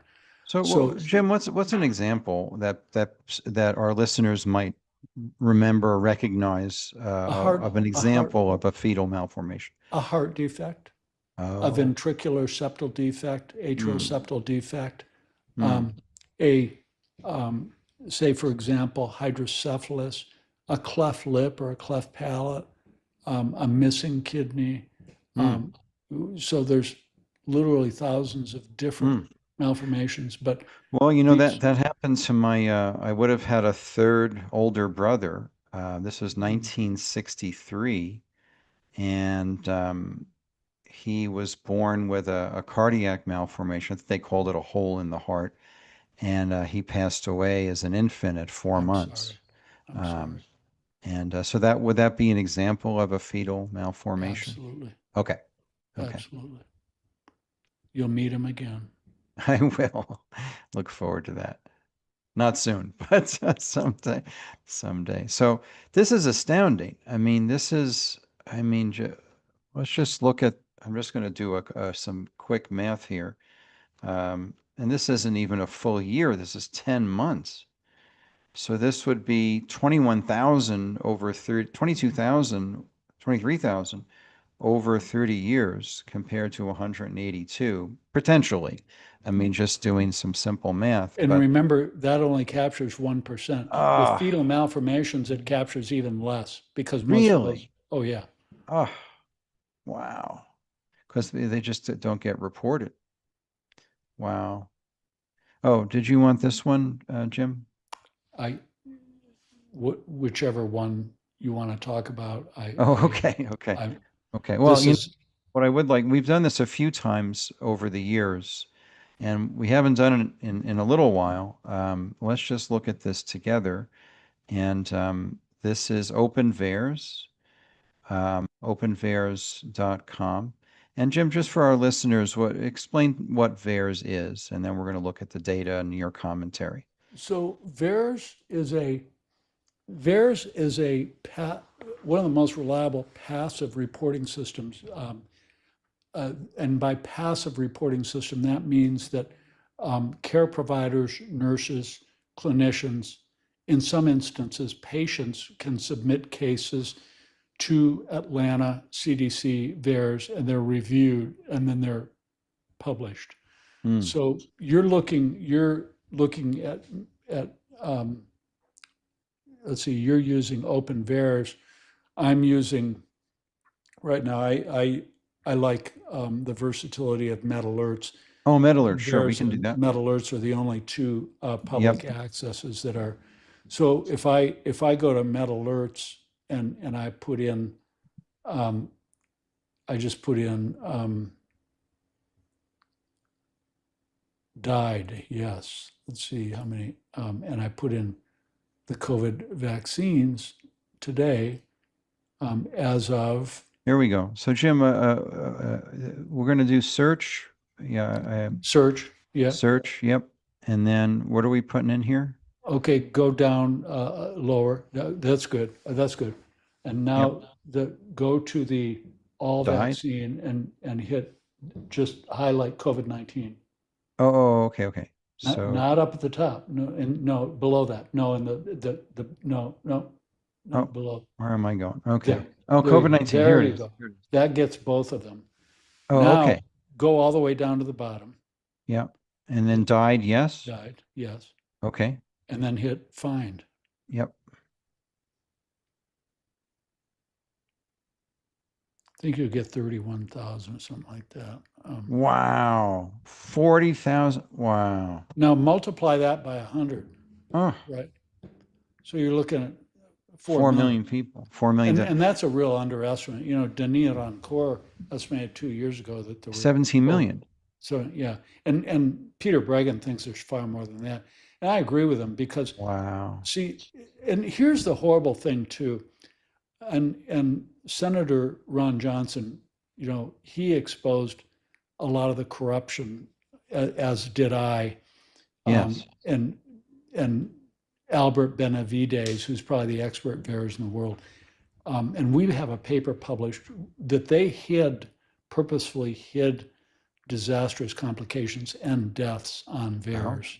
Oh. And, you know, the other thing, the trick that these studies used is, remember that they didn't count somebody as vaccinated until they were 2 weeks out from their vaccine. That's how the hospitals, that's how, you know, the government, that's how these corrupt publications came into being. So in other words, 28%, according to Senator Johnson and Peter McCullough, 28% of those 40,000 deaths occurred within the first few days, 28%. So in the studies, they were included as unvaccinated. Amazing. So Jim, just help us, because you've published on this. You've got at least 3 articles on VAERS that I have here. Did you want to show folks any of these? You know, if you go, actually some of the, if you go back to my slide deck. Oh, sure. Yep. And on the slide deck, you'll see about 20 articles that are published by my wife and myself. My wife actually is an attorney. She also has a degree from Duke Divinity. And we wrote a whole cadre of articles on the America Out Loud platform that are extremely well written. They're all on the slide deck. But if you go down the slide deck, you'll see them. And by the way, now here's the first one. We first broke this whole COVID-19 Coalition Corps, CCC, that funneled billions of dollars, literally, to influencers, to churches, to sports teams, to the American College of Obstetrics and Gynecology. So these articles are extremely well referenced. I look at them as medical legal briefs, because they're written from the perspective of an attorney and a physician. And Maggie, credit to Maggie, she broke a lot of this stuff. Wow. Thank you, Maggie. That's amazing. Wow. The greatest ethical breach in the history of medicine. Because Jim, just confirm this for me, because we talked about this on the show before a few years ago when they recommended the genocide jab for pregnant women, that what I was saying was that there's no safety data. that would anything relevant that would lead one to the conclusion that these injections are safe in pregnancy? Like how did they do that? Like how did these get approved or recommended for pregnant women? What was the basis for that, or was there safety data? There was zero safety data, and wow. As I point out, it's almost ironic, you know, from in December 15th, mid-December 2020 to September 27th. Right. It's an interesting thing, you know, you won't know this, but there's back when we didn't have computers and we had we memorized these. To get somebody's due date, you subtract 3 months and add 7 days. So if you that's called Nagel's rule. If you take, ironically, if you take when the ACOG and the colleges governing pregnant women, when they said, "Oh, we're never going to push the vaccine," and in the length of a human gestation, add a year and subtract 3 months, you get to about September 27th, when the board threatened all obstetricians to push the vaccine in pregnancy. It's the time of a human gestation, which is so ironic, right? The time of a human gestation. So what caused them to change their position? Money. Money. They took under the table bribes, the COVID-19 Community Corps, CCC, many other avenues. And if you go back to that shot of the pregnant woman with that's really, really important, because which is that the one we looked, the ultrasound? Yeah, no, the article. The FOIA. Yep. Yeah, the FOIA request. That's extremely important, because this we broke that. Wow. There it is right there. Wow. Maggie executed that. I helped her craft it. She sucked up to somebody up there in the Atlanta at the FOIA department and got on first name basis with her. And I told her, they had no idea who she was, and I crafted exactly who to query at ACOG. We got like 1,400 pages, and it was. This is on my website, by the way, drjamesthorpe.com. Yep. We'll put the link in again. Yep. .com. Yeah. And it was damning, even though they redacted. Boy, I'd like to see the part they redacted. If that was the stuff they didn't redact, was damning. So it was a hit job. It was a pay for play. It was quid pro quo. Wow. That's the way the B system works. Right? He who pays the piper calls the tunes. Wow. So James, from that perspective, you know, a lot of us, you know, a lot of our listeners are health freedom oriented folks, and we try to name the problem, but also as best as possible what people can do, because it's easy to get overwhelmed by, you know, there's so much corruption, and you know, this is a spiritual war of good and evil. All of the agencies and government and, you know, extra governmental agencies or organizations, they seem so powerful, and the corruption is so deep. What's your perspective on, as just aware people, that we can do to be a creative or positive influence in the midst of all this evil and corruption? Yeah, I think that's very important. Speak truth and speak out. Don't remain silent. Evil flourishes when good people remain silent. I want to tell a little story, please. You know, about you know, the costs of coming out and speaking truth versus the cost of not speaking truth. You know, I've been in contact for a long time, and I'm actually going up to see her and her attorney in Ottawa. The famous Detective Helen Gruss, who was in essence severely persecuted for doing her job, finding a threefold increase in sudden infant death syndrome after, what do you call it, the genocide jab? Yeah. And Yeah. she got in trouble, and she's still going, her professional career was destroyed. Oh.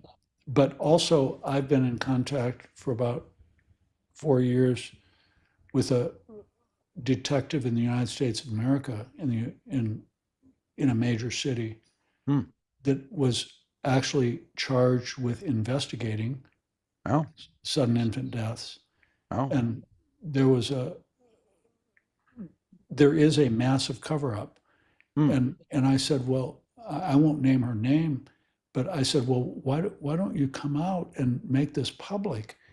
And she said, Dr. Thorpe, I don't want to be Brandy Vaughanized. Oh, wow. You all, anybody that doesn't know who Brandy Vaughan is, please Google her and find out. She was a young, beautiful mother of a 9-year-old, and I actually have a slide on her. But you Well, know, Brandy, I invited I taught seminars around the country for a vitamin company, Standard Process, and for 25 years, I was one of their top national speakers. And some of my clients who were sales reps who brought me in to teach clinical trainings that, educated them on the use of their products, which I'm very familiar with. Some of them were of like mind, and they knew where I was at related to vaccines. I've been speaking publicly on vaccines for 30 years. And so I could make requests of them, and that were, a little off-piste, but they were okay taking a little bit of risk. And so one of my clients, one of my main clients actually, was in the Bay Area in San Francisco. And he allowed me to teach a seminar on vaccines as long as I got to the immune system. What year was that? Oh boy, Jim, this was, let's see, this would have been around 20, let's see, this was, when did she pass away? It was one of my last seminars on vaccines. This would have been in the 2010s, somewhere in there. That's still amazing that they would let you do that. Well, yeah, he took some risk. And we marketed it as an immune seminar. Here's how you support the immune system preventatively, acutely, clearing chronic infections, da da da. So that's how it was marketed. But his sales reps, and he's retired, so he's it's not a biggie at this point. But his sales reps, when they were sitting with a doctor doing an office visit, detailing, you've had millions of sales reps come to you to detail products. They were doing this, but just with natural supplements. They said, oh, come see Gaeta. He's going to be talking about vaccines. So it was waiting list, standing room only, sold out weeks in advance. His capacity with the fire department, he went over that. There's over 120 people, 120 practitioners there, chiropractors, acupuncturists. And actually, no, I'm sorry. There was more. There was about 200 people there because he rented a hotel to make sure he could accommodate everybody who was interested, but still was sold out. And I asked Brandy, I said, Brandy, would you come and speak at my seminar? She said, I'd love to. So, and I said, is this okay, to the client? Because, this is his event. He said, I love Brandy. If she's willing to come, we'll give her some stage time, which is so not okay for, accreditation. This is a CE seminar and all this. So he extended, you know what this means. I mean, he was taking some significant risk, and in your world, it would be a CME. I'm not a physician. I'm a doctor of acupuncture. But so they were chiropractors, acupuncturists, nurses, a bunch of physicians as well in the room to hear Brandy. And I said, Brandy, this is like so not okay. But so you met her? Wow. Oh no, we had dinner after the seminar. Gosh. And what a wonderful lady. I just absolutely, we just had a great connection. We were going to do more events together, and then they killed her. But it was horrible. I mean, I cried, when I got the news. And then her son, I'm thinking of her son, I have my son's 9-year-old son found. 9-year-old son found his mom. Anyway, so she got up there in 200 practitioners or so. And just, I said, Brandy, I can give you 10 minutes, maybe 15, but try to keep it to 10. And she went for a half hour because there were so many questions from the doctors and other practitioners who were there asking her, could you please explain this? And it was a moment. I'll never forget. Do you think they killed her? Oh, 100%. 100%. Well, you quoted her here, Jim. I mean, if something were to happen to me, it's foul play. And she, you know, and I met her. She was not like an 87-year-old diabetic. How old was she? She was in her 40s. Oh. She was in her 40s. So she was a little younger than me. We were about the same age at the time. And she was very healthy, very fit. You know, we talked about, you know, I'm a nutritionist. We talked about her diet and her exercise. You know, she was a very fit, healthy, health conscious person. And but even then, you know, I remember at that dinner, you know, when we were just, you know, in the hotel restaurant, and she even said, you know, if something were to happen to me, it's not natural causes. You don't happen to have a picture of you with her, do you?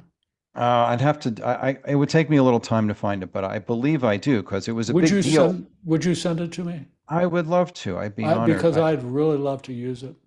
Oh, for sure, 100%. I mean, I had so much appreciation for her, and you know, and I just have appreciation for that client. I mean, he took a significant risk bringing Brandy Vaughn, putting her on the stage at a CME, you know, seminar, and having her have that much time.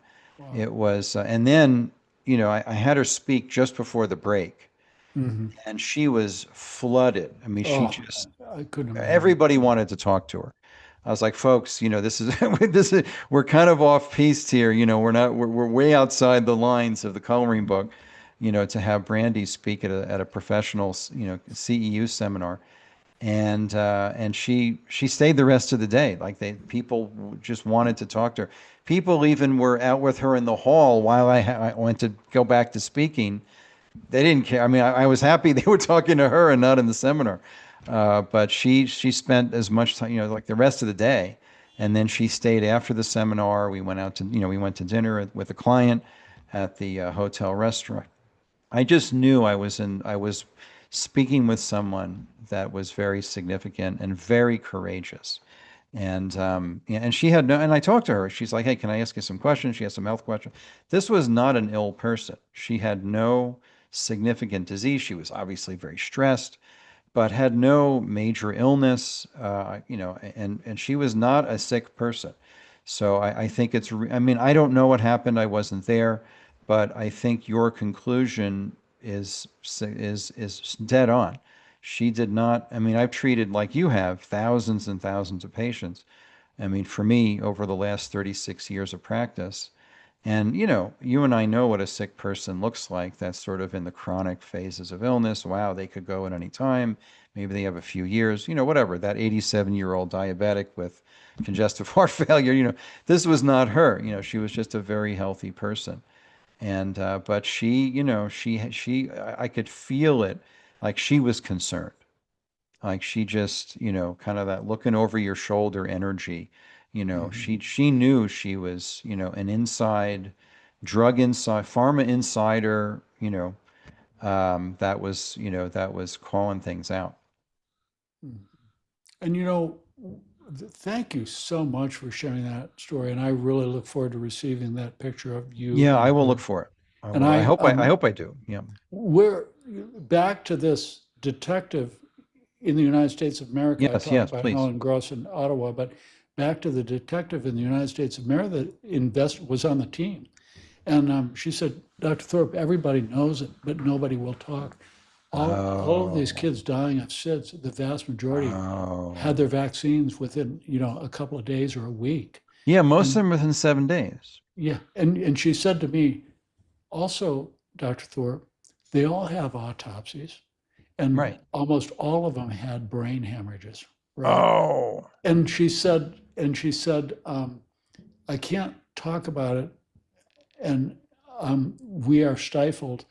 Also, the coroners are not allowed to put on there when they got their vaccines. As you know, there's no in the ICD-9 coding system, there Right. is no code for a vaccine injury or death. Mm, But SIDS are caused by vaccines. She Right. goes, it's well known in other large cities. And I said to her, you know, I know you don't want to be Brandy Vaughanized, but I right. said to her the same thing I've quoted 3 times in this talk. Evil flourishes when good people remain silent. Mm. And this was about 3 years ago. And God bless her. Wow. The Children's Health Defense Right. publication Defender. Yep. She just came out and they interviewed her. Wow. She Oh, I have to tell- find that. So it's in the Defender. I think Miss Belletti. What's her name again? I don't want to say her name. Oh, sorry. Okay, no problem. No problem. Because I Of course. and I don't want to say her location. Of but course. You can look. But in she the was Defender. interviewed. Yeah. Yeah. Yeah. Wow. It's in the Defender, and she's not the only one. There's others out there. Wow. So I am so proud of her. Oh, absolutely. I'm so proud of you because, you know, you didn't step down.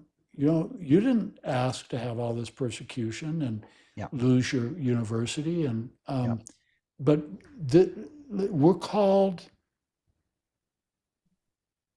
we are called to do our business Mm. and to continue our focus and do what we're called to do, occupy until he returns. And Right. that's what Brandy did. Yep, she did. That's what I'm going to do. That's what you're going to do. Yep. That's what Peter McCullough is going to do. There are so many things that are worse than death. There are Mm. so many things that are worth dying for. Yep, And truth is one of them. it sure is. You know, her death reminds me of the death. What was the guy's name? Seth Rich? That was that Oh, yes. in the park? That The was Clinton, yeah, he was assassinated in the park. Yeah, Clinton aide. yeah. Yeah. And you know, and it's again, you know what, the illicit drug cartel, they kill and murder and torture and injure good people all the time. Mm. And listen, the pharmaceutical industry makes 3.4 times their Right. amount of revenue annually. You Right. don't think they're willing to manipulate the media? They're willing to manipulate Fox News and the government? Right. You don't think they're willing to injure people or kill Yep. people? Right. I think they are. Right. I can't say for sure about Brandy Vaughn, but Sure. it sure looks suspicious. All those YouTube videos that she made and said, I'll never kill myself. There's all Yep. these notes. They're breaching a top level home security system and Right. leaving things around her house, threatening. Right. I mean, Oh, and she then was harassed. Yeah, she talked about that. She's like, they're not many leaving me alone. videos. They're not leaving me alone. Jim, you mentioned the SIDS cases had brain hemorrhage. Just explain what that is. Yeah, so a brain hemorrhage would be an autopsy where they would look and find an area of bleeding in the brain. Right. Now, you can see that obviously on certain diagnostic studies, such as CT scans or MRIs, but certainly you can see it at autopsy. And yes, they did, according to this detective that had access to the autopsies. Well, that's amazing. And speaking of autopsies, we have Richard. Oh, what's his name? He's going to be here next week. So it's a Hulsher? perfect. Yeah. Well, Nick. not Nick Hulsher. Not Nick Hulsher. I got to talk to him. Richard today. Hirschman? Richard Hirschman's going to be on the show next Love him. week. Love Oh, him. great. I Great. Yeah, love- he'll he's be on a- the you show know, next week He and I are with think- Curtis Cost. Yeah, and I love Curtis. And then Uh, Richard Bosshart will be here the week later. Awesome. Now, I don't know Richard Bosshart, but Richard He was a Hirschman- surgeon, not a COVID guy, but he's more been active in the degradation. And speaking about, he's retired surgeon, was a surgical professor for decades and in very busy practice like yourself. And his topic is the current state of modern medicine and the rise of Dr. Woke. So he's going to be talking about this infiltration of kind of Marxism, cultural Marxism, and all this, stuff into medical education, and also just the current state of modern medicine. That'll be in 2 weeks. Wow, that's awesome. Richard Hirschman lives couple hours away from me. He lives Oh, in really? Dothan, Alabama. Oh, I used to go up there and wow. do outpatient high-risk OB up there at a couple of hospitals wow. up there. But Richard has driven down here and we've met. And Wow. Maggie and I live in Pensacola, home of the Blue Angels. Nice. We just had the Blue Angels home show this weekend. Oh, that's It was great. incredible. That's great. Pilot number 3, the right wingman, he got in a little trouble. I thought that was cool. I thought it was very cool. Yeah. He literally, with F-18 screaming at probably 400 miles per hour, strafed the crowd of us on the beach at about 50 feet. And he got... Well, Hegseth is like, the flyovers will continue until morale improves. I love that. And He's POTUS, like, we're going to... POTUS posted on it as well. But there's... it was really something, you got, I think, I don't know, I forget who makes a F-18, the twin engines. I think they're Pratt Whitney's, but their power plants are just unbelievably loud. Wow. And when the cone of the pressure, it's not just sound, but pressure, when you get at 50 feet, that was about 120 decibels for those people down there. And they loved it. Because you were in the midst of, you served in the Air Force. So you were around these amazing machines. I was.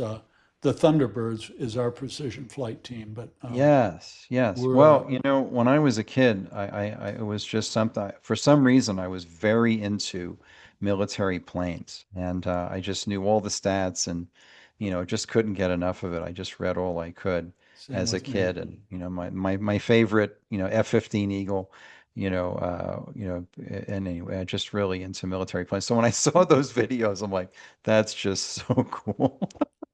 So you just had that yourself. You had that close up. Yeah, we had 4 shows: Wednesday, 4 Thursday, shows. Friday, and Saturday, and Wow. all of them are over our house. So we That's live. amazing. We're honored to live in the most densely veteran populated district Really? in the country. Yeah, we have Really? 5. Yeah, District 1 of Florida. Yeah. And by the way, those of you in District 1 of Florida, vote for John Frankman. John He is- Frankman. John Frankman, Special Frankman. Forces. Oh, wow. He was fired by the military for standing up for medical freedom against the COVID shots, along with 8,000 other troops Wow. nationally. So John Frankman, he's a really good guy. He's a strong Christian. Oh, that's great. So please vote for John Frankman. I think John it's Frankman. Okay. And here's Hillary Butler in New Zealand, I believe. And this is a famous quote of hers from many years ago. I've never seen a SIDS death in a healthy breastfed baby unvaccinated who has slept on anything from here to Timbuktu over 19 years.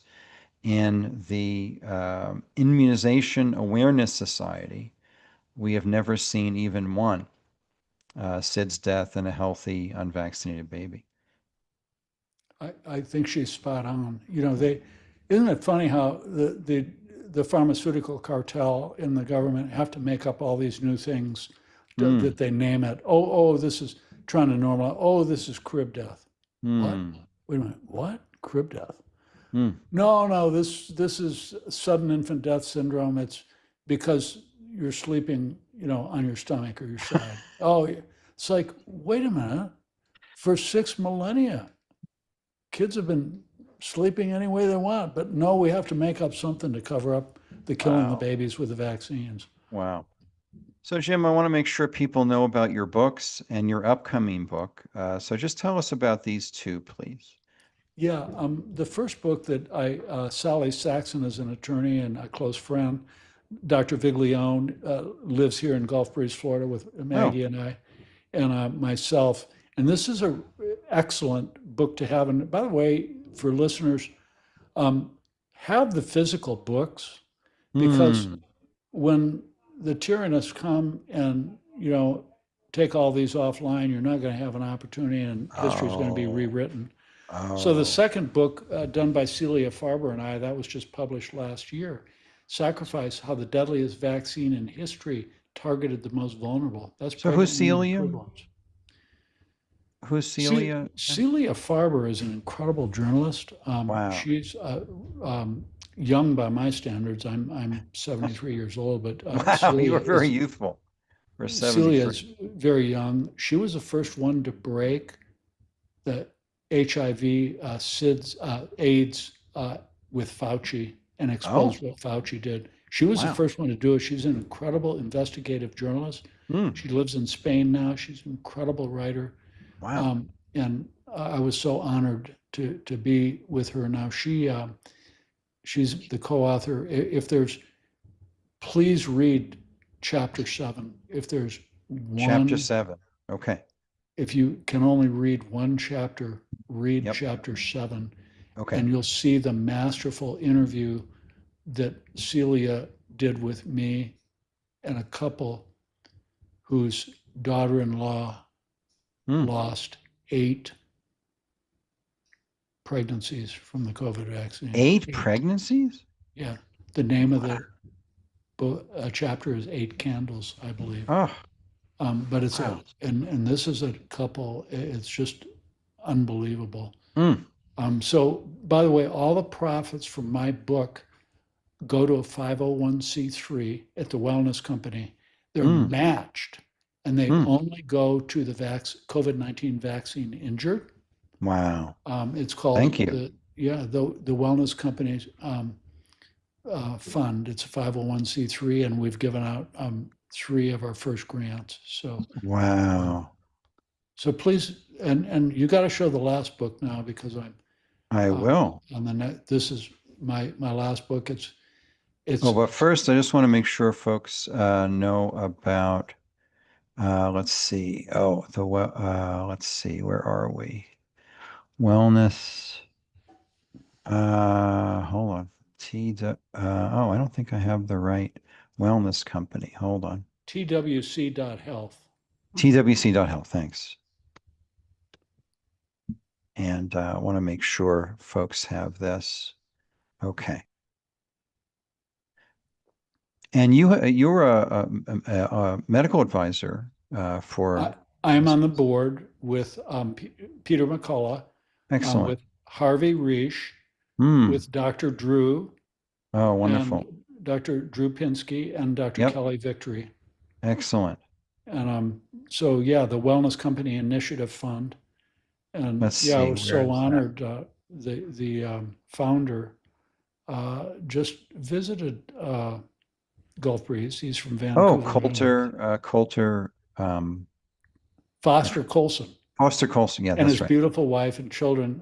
Interestingly, his I love his kids, Maggie, and I love his kids. They're beautiful that's kids. great. But his son was going into Blue Angels 13-year-old training camp. Really? Oh, wow. Yeah. So That's they amazing. flew down and they had dinner with us on Saturday night, and they can't get on the base because they're Canadian citizens. So okay. Maggie and I drove them on base and got them in, and they're gonna fly back and go to the graduation, which Maggie and I are going to attend on Friday. Oh, that's great. Well, and please tell us about this book, Jim. And then we want to hear about your other. Yep. So this is just something that I felt like God really put on my plate a year ago, and I decided, and actually, I decided that I really wanted to have a devotional, a daily devotional, one day for every day in the year. Wow. But I wanted it only written by medical freedom fighters. Oh, whether wow. they were doctors or nurses or Sure. administrators or Yep. podcasters. John Sure. Frankman actually wrote a couple. Oh, Peter McCullough wrote several. And so I was just really honored to put this together. And I believe that it's really going to speak to many of us for standing up for what we're called to do. yep. It's going to be pre-publications available Oh. through my website, drjamesthorpe.com. On August 11th, it'll pre-publication purchase is available, Oh, and it that's- should be coming out in late August or early oh, wow. September. Oh, so this is really soon. Yes. Wow. So yeah, if you just walk us through here, Jim, I want to make sure folks understand how to connect with you and your work and purchase your books and everything that's here. Yeah, this is my website, and we're still working on it. Sure. It's got a lot in there. It's got some of my publications. It's got the FOIA that Maggie and I did. It's got good. It'll have Yeah, the if you like to, I'm happy to navigate anything you wanted to show folks. I think it's pretty explanatory for anybody that wants to go investigate it. I Yep. so much appreciate you bringing that up. Yeah. Well, it's important. I mean, that FOIA dump is incredible. And the articles you've written based on that, summarizing that, because that's a lot to get through. So that's wonderful. Excellent. And Jim, anything else you wanted to share today just to make sure, I want to make sure you feel complete want to make sure you've shared everything that you want to share today. Yeah, I just so much appreciate the privilege and honor of being on your show, Dr. Michael. And I just want to say to everybody watching that you are your own best advocate. So for the women out there, you're even better than the men.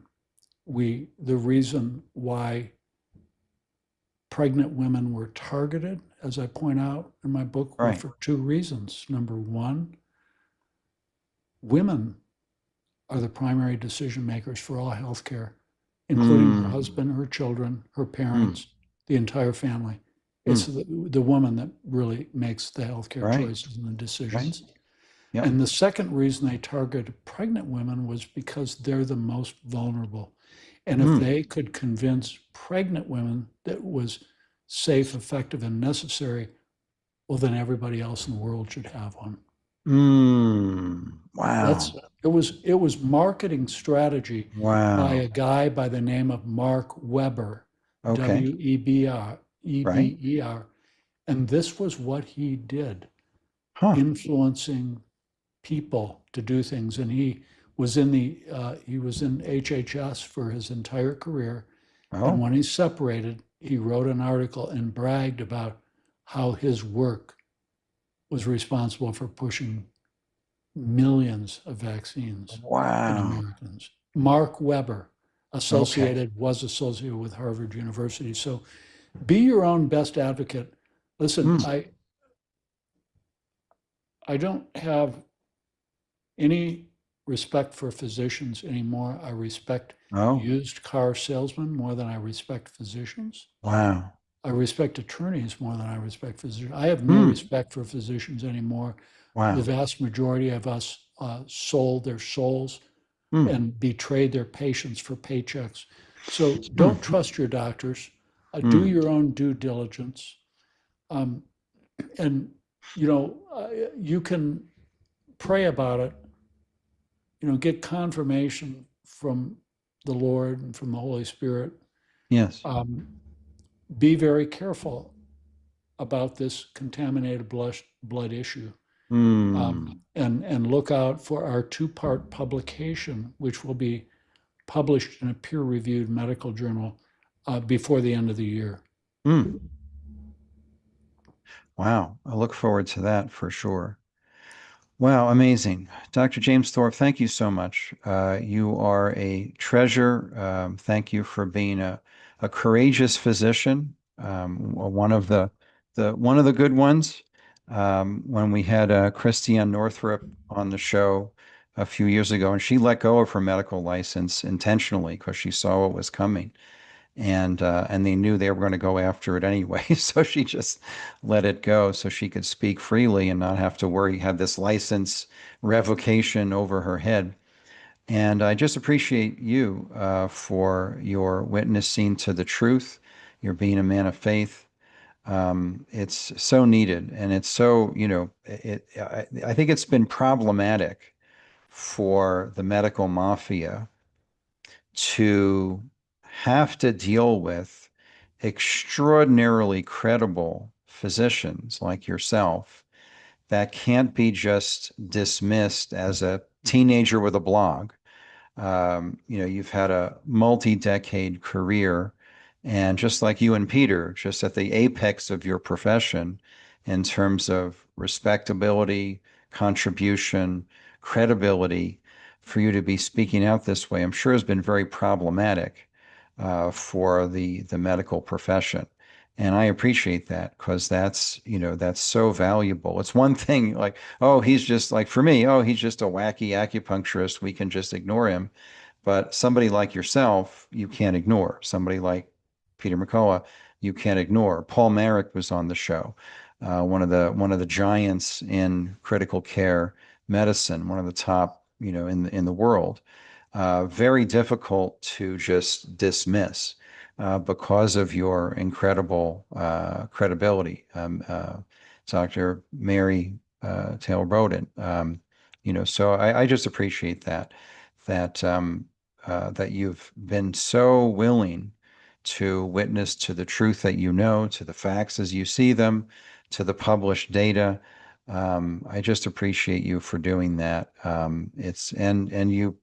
You've had the consequences of that and the persecution from your profession for doing that, and you still are out there telling the truth even more. So, just have huge appreciation for you, Jim, for your willingness to do that.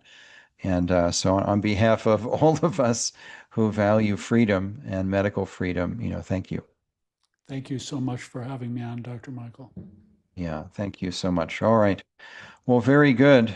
Thank you all for being here today. What an incredible conversation with an incredible man, Dr. James Thorpe. And just please see the show page. We have a remarkable guest coming up next week. We're talking to Curtis Cost on vaccine dangers, Richard Hirschman on the clot shot, Richard Bosshart, and many others. Leslie Manukian, we just scheduled this week. She'll be with us in 5 weeks. Just another, and also very important, please join us this Wednesday. I'm teaching a fundraising webinar for the Free Now Foundation, Alex Mayer in California. I'm going to be teaching a fundraiser for the Free Now Foundation. And that I'll give you the link to that. And it's going to be great. All the proceeds go to Free Now Foundation. They're trying to restore health freedom to what I call California.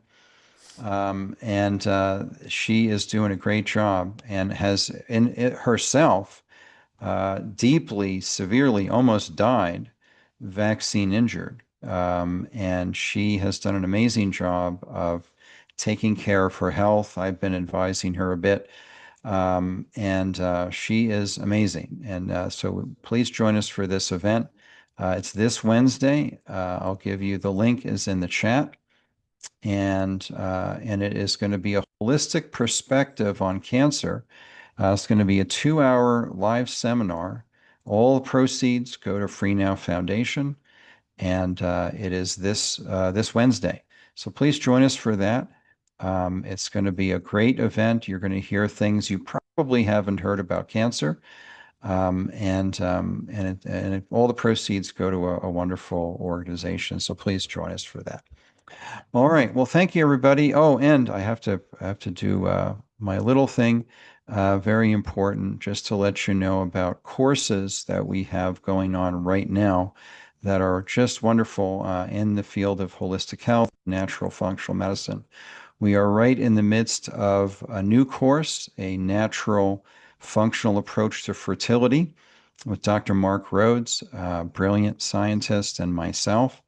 And then we have coming up in just a few weeks our 11th annual Love, Serve, and Succeed Colorado Practitioner Retreat and Intensive, August 26th to 30th, here in Colorado on an organic farm and regenerative ranch. It's a wonderful 5 days together for practitioners and staff, and we look forward to that as well. So please join us for that. And thank you again for being here today, Dr. James Thorpe. Again, you are a treasure. Thank you for being a courageous physician and man of God, and we appreciate you so much. Thank you so much, Dr. Michael. All right. Thanks, everybody. We'll see you Wednesday, and we'll see you next week. Take care. Blessings to you.